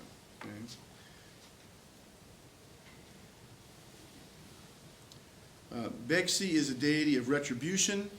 This image contains aspects related to sacrifice, which represent the flesh and blood sacrifice of a human hand, foot, eyeballs, nose, ears, tongue, and brain. These body parts are symbolic representation of the entities and obstacles to Buddhism, which are brought before Begsi for retribution. He is highly influenced by Mongolian culture. So he is one who's got a lot of Mongolian thing. Notice, again, it's not a great picture of him here, but notice again the salutin here. It's Mongolian thing of imagery here.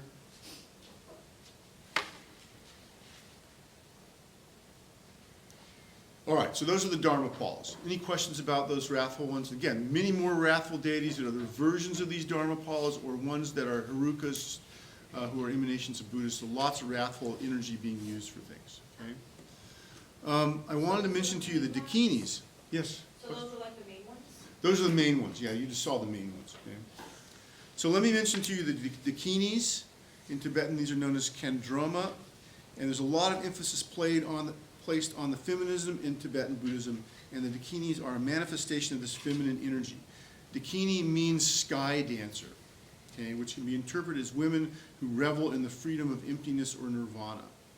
And dakinis can appear as peaceful or as wrathful. They can be ugly or they can be beautiful. Many of the wrathful forms have a direct relationship to Kali. Okay, so they come out of this kind of imagery that we saw of Kali in Hinduism. The feminine is also the origin of the word lama, right? Remember the Buddhist teachers, Tibetan Buddhist teachers are called lama? Lama basically means superior mother. Okay, so even though these lamas are males, their role is to be sort of like a superior mother or soul mother or all-sustaining mother of the universe, right? So again, they're manifesting a feminine energy.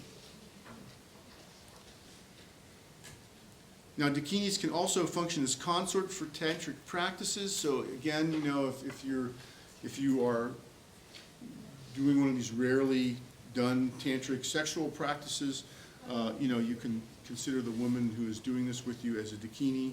A lot of times when you see these deities in this yab-yum posture of sexual congress, the consort, the female consort, will be a dakini, like in this picture. Okay. And again, the idea here is the intertwining of the male and female energies to propel someone toward enlightenment, right? So it's like a duality.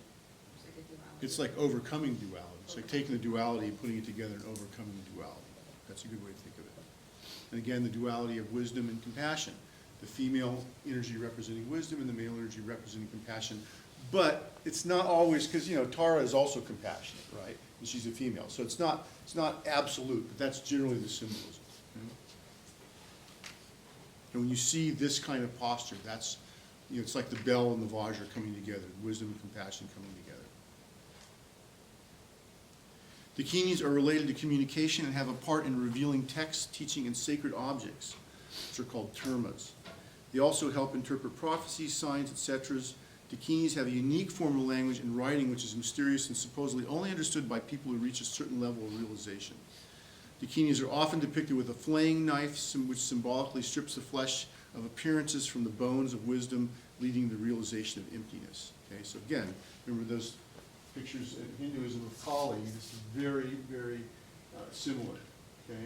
And again, the aggression and the sexuality go together here, so you have that ambivalence.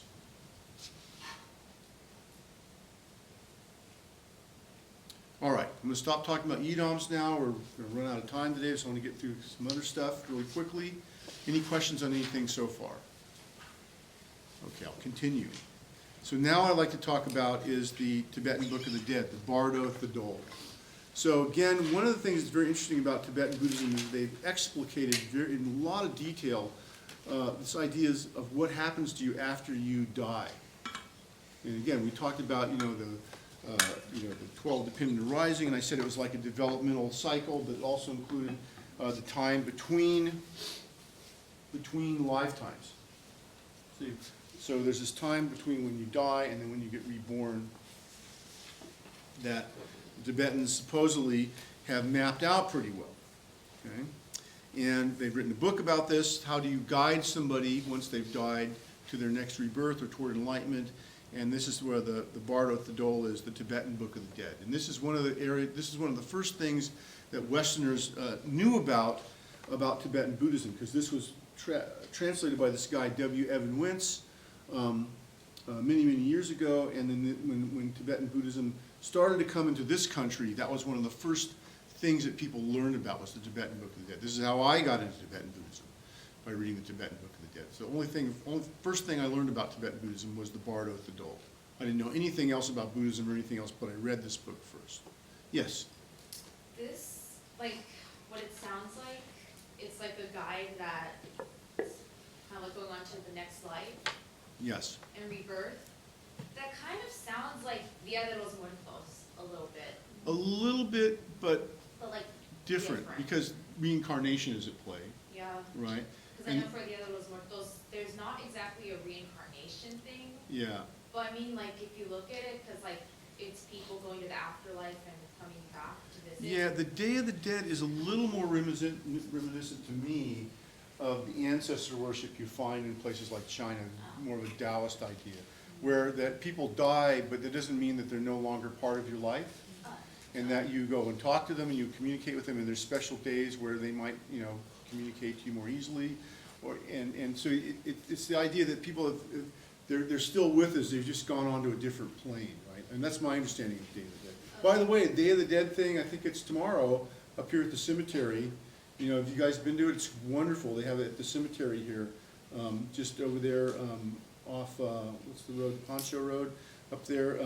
Really wonderful. They do a big thing. It's an all day long thing, and people are dancing. They have the devil dancers come out. You guys seen them?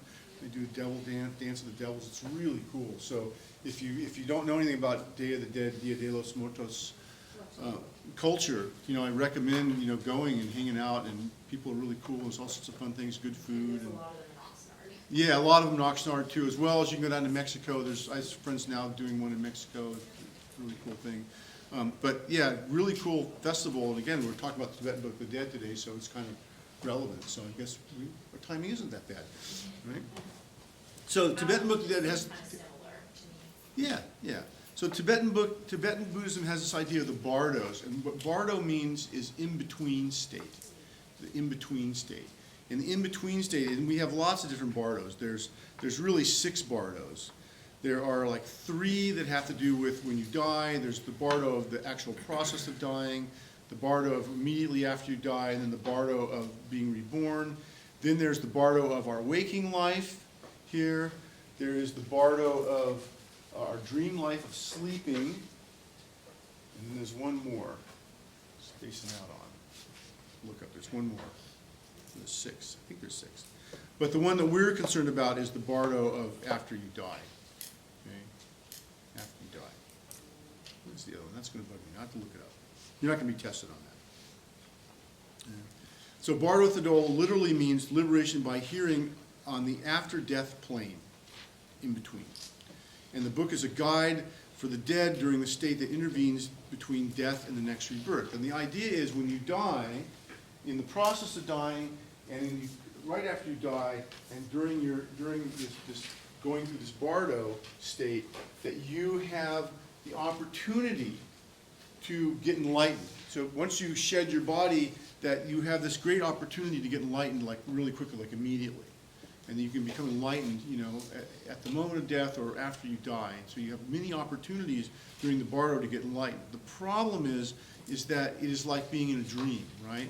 It's very confusing. It's very confusing, and you're confused, and you're sort of just blown around in different places, and you don't really know what's what, and you're scared of certain things, and you know, you're attracted to certain other things according to your karma. Okay? And so what happens is that if you have a guide, the guide can help you. Hey, you're seeing this thing, so you need to go there, and if you meditate on that light or that deity that you're seeing, you will get enlightened right away, and you'll be enlightened, and you're done, right? And you're out of samsara. Or, you know, that's not going to happen because you're just too confused, so the guide can just guide you through and hopefully lead you to having a better rebirth, being reborn as a human being, as opposed to a snail or an ant or a chicken or whatever it might be, right? Because human birth is incredibly precious and incredibly rare. Okay? Human birth is being rare. One of the metaphors used by Tibetan Buddhists, I've heard this a number of times, is imagine that you have like a life preserver, right? You know, life preserver, and it's floating in the oceans of the world somewhere. And there's a turtle living underwater. And once every 1,000 years, that turtle comes up to the surface of the water and breathes in some air. Okay? The chances of that turtle coming up in 1,000 years in the whole ocean and putting its head through that life preserver is that's the same chance that you have to be born as a human. And so by being a human being, you have this incredibly precious gift that you've been given of your human lifetime, right? Incredibly rare. And so, you know, you don't want to blow that. It's also a good reason why you want to practice the Dharma while you're a human being, because, you know, it's incredibly rare that you get a chance to do this. And so, you know, if you can be helped to be reborn as a human when you're in the Bardo, that's a good thing. So this, again, when I help this person to be reborn as a human and have a good human rebirth, or be reborn in the Pure Land, or whatever it might be. Okay? So this is what you're trying to do. Okay? So what happens, and of course, so when you're dying, the idea is that your consciousness, not your soul, because soul is something permanent, but your consciousness, or your impermanent identity, is going to eject from your body. All sorts of things happen in your body, psychophysiological things, and they eject from your body and go off into this Bardo state. Okay? Now, one of the practices in Tibetan Buddhism is something called Puja, and this is to help a dying person's body, consciousness leave the body in the appropriate place that will help them in the in-between state. Okay? And the appropriate place is the top of the head, and you can practice while you're alive. You practice the Puja, which is a meditation ritual that includes some psychophysiological exercises. And what you do is, if you do this, you can basically, you seal off all the entrances of the body, the exits of the body where the consciousness could go out, which would cause bad things like going out through your feet or through your genitals or some other place that's very bad. Which is why, by the way, you don't touch the dying person's body, you don't touch their feet. You don't want to touch them too much because you might direct the consciousness to go out that way. And so instead what you do is you do the Puja for them, or they can do it themselves if they've been trained to do it. And the idea is you seal off all the other exits, so the only exit for the consciousness is to go out the top of the head, crown chakra. And if they do this, this will help them in the Bardo. Okay? And you can practice this while you're alive. You can go and learn Puja, practice. I did a Puja retreat where we did this for a week, and we just meditated all day, and we tried to practice sending the conscious to the top head. You don't actually send it out.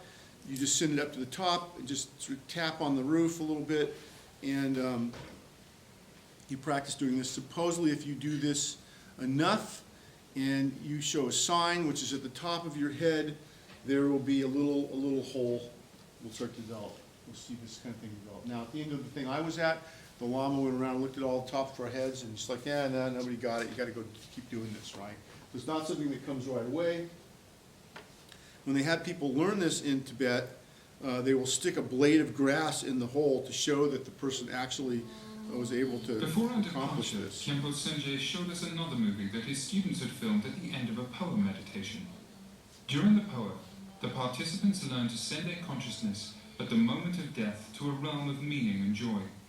As an outer sign of successful practice, a small opening on the skulls of the participants is produced, through which the consciousness leaves the body at the moment of death.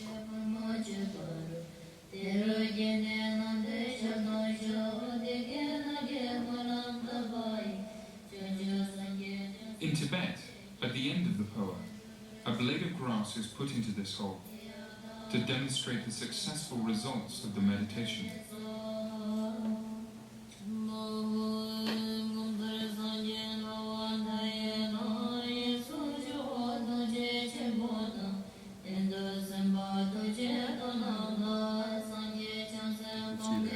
I thought that was kind of interesting.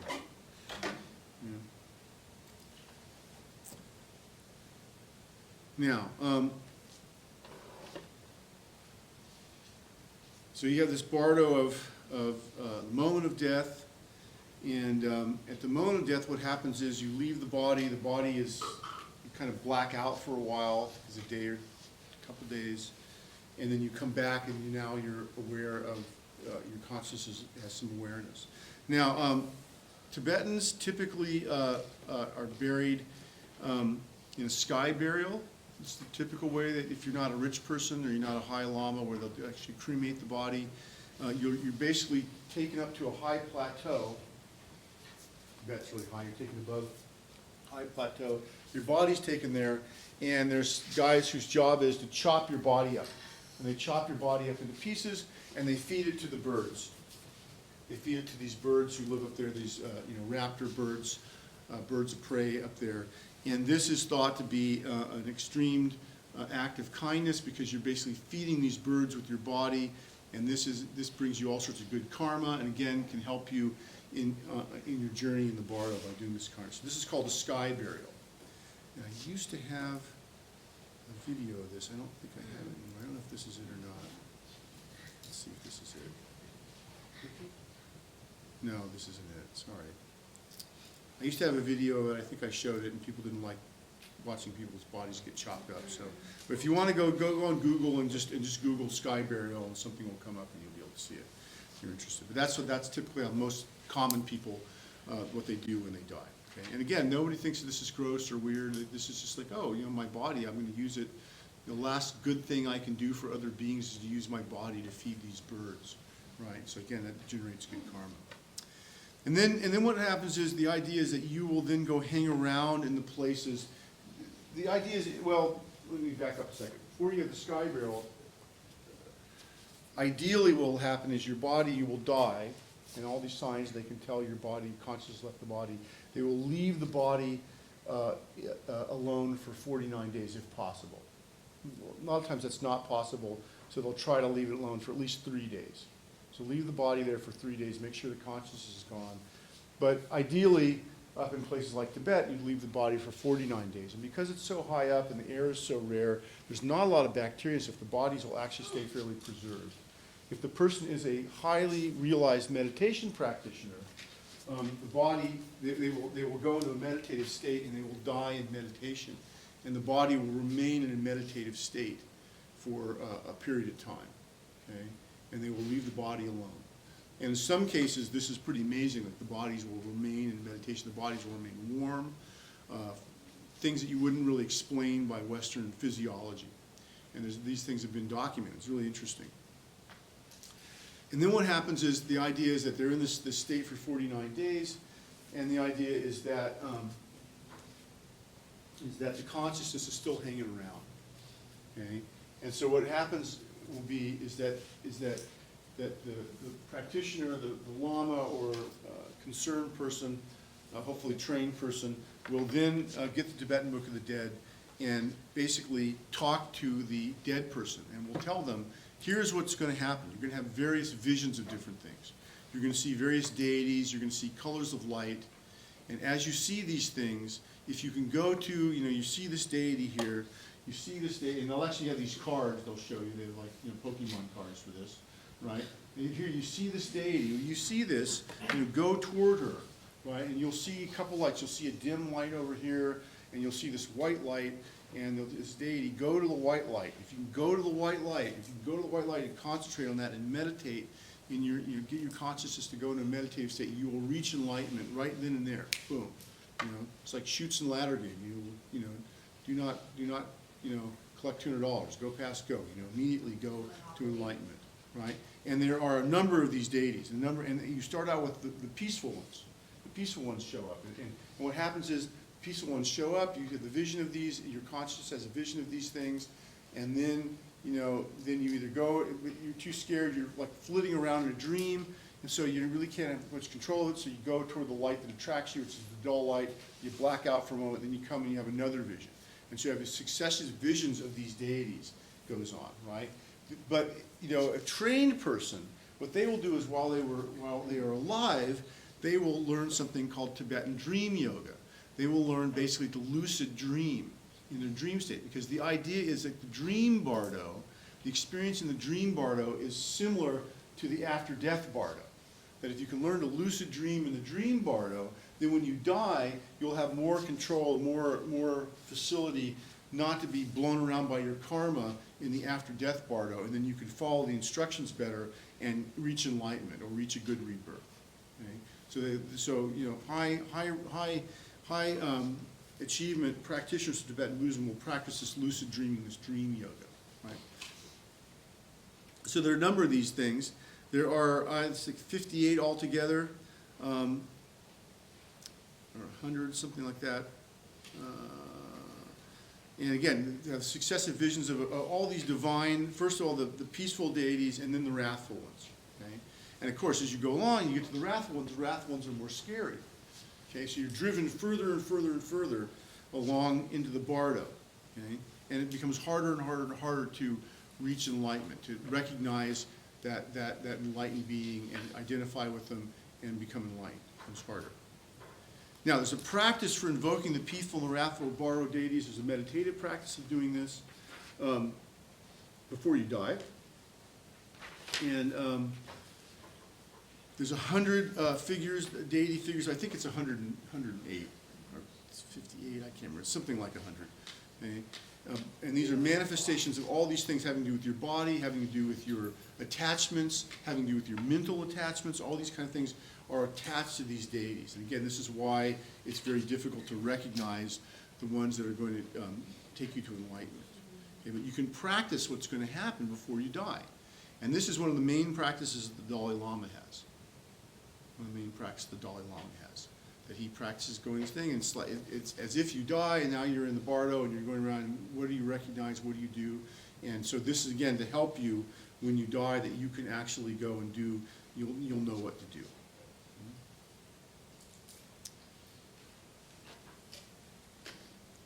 So I think that's all I'm going to say about that. I'm not going to go into a lot of detail about this.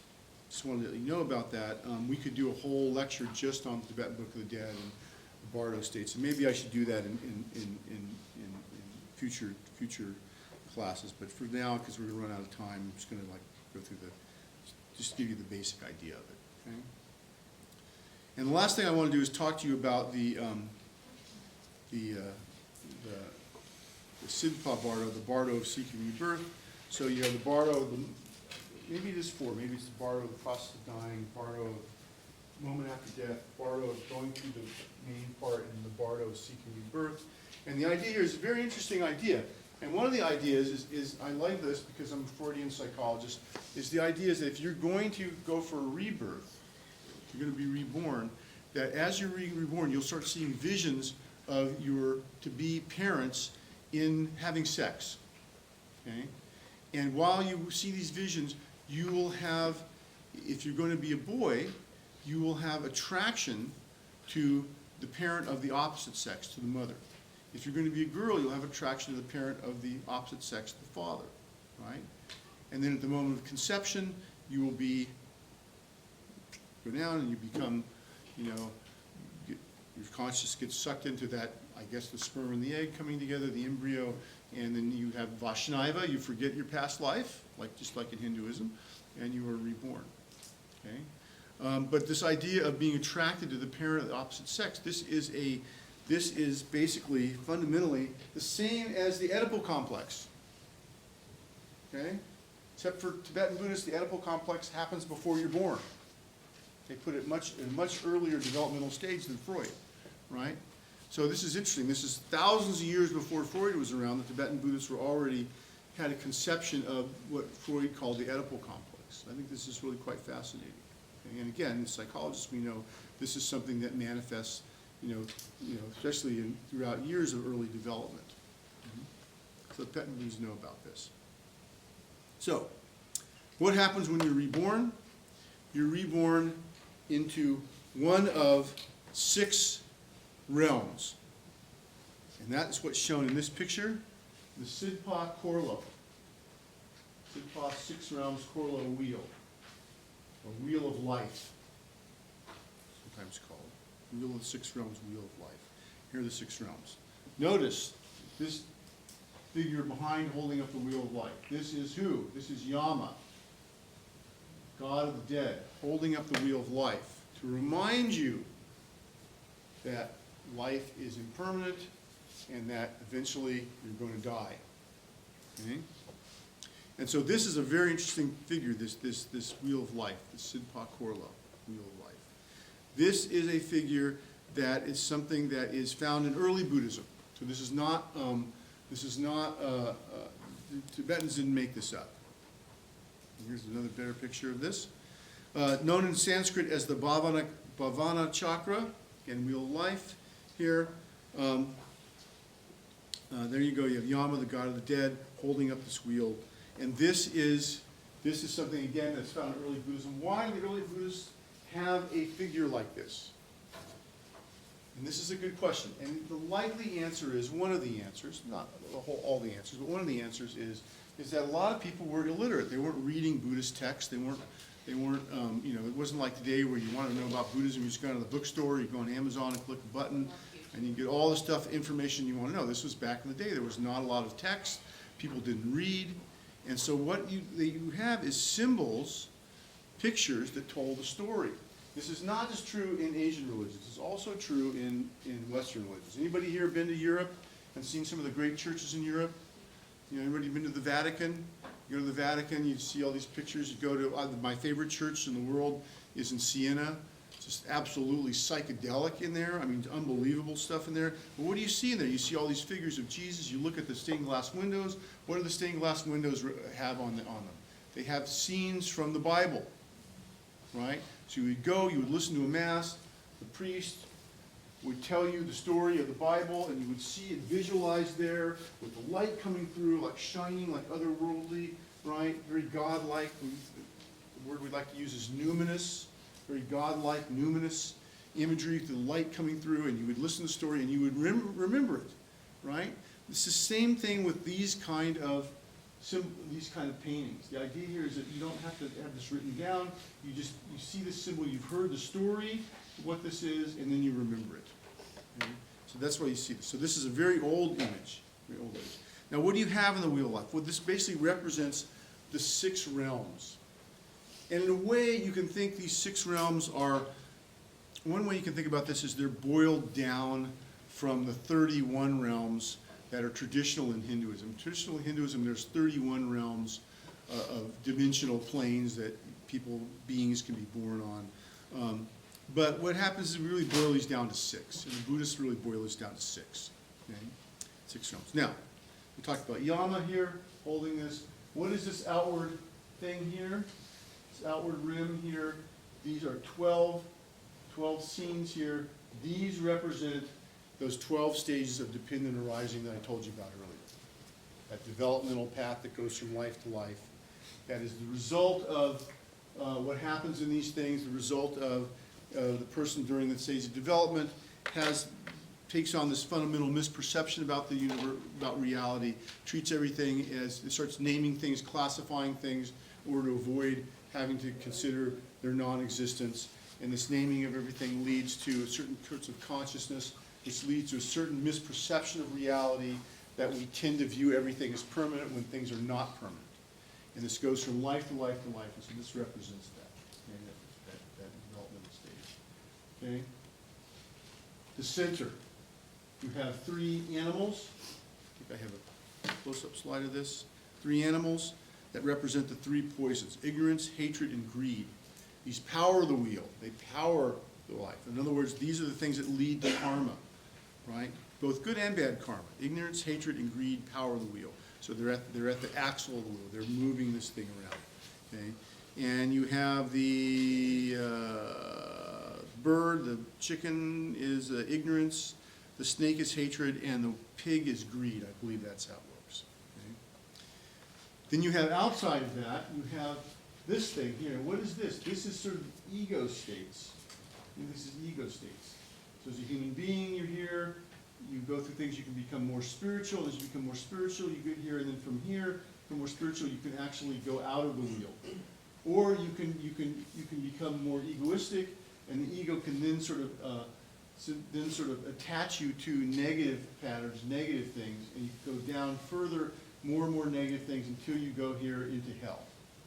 Okay, so your ego, what you do with your ego, can determine where you're going to end up.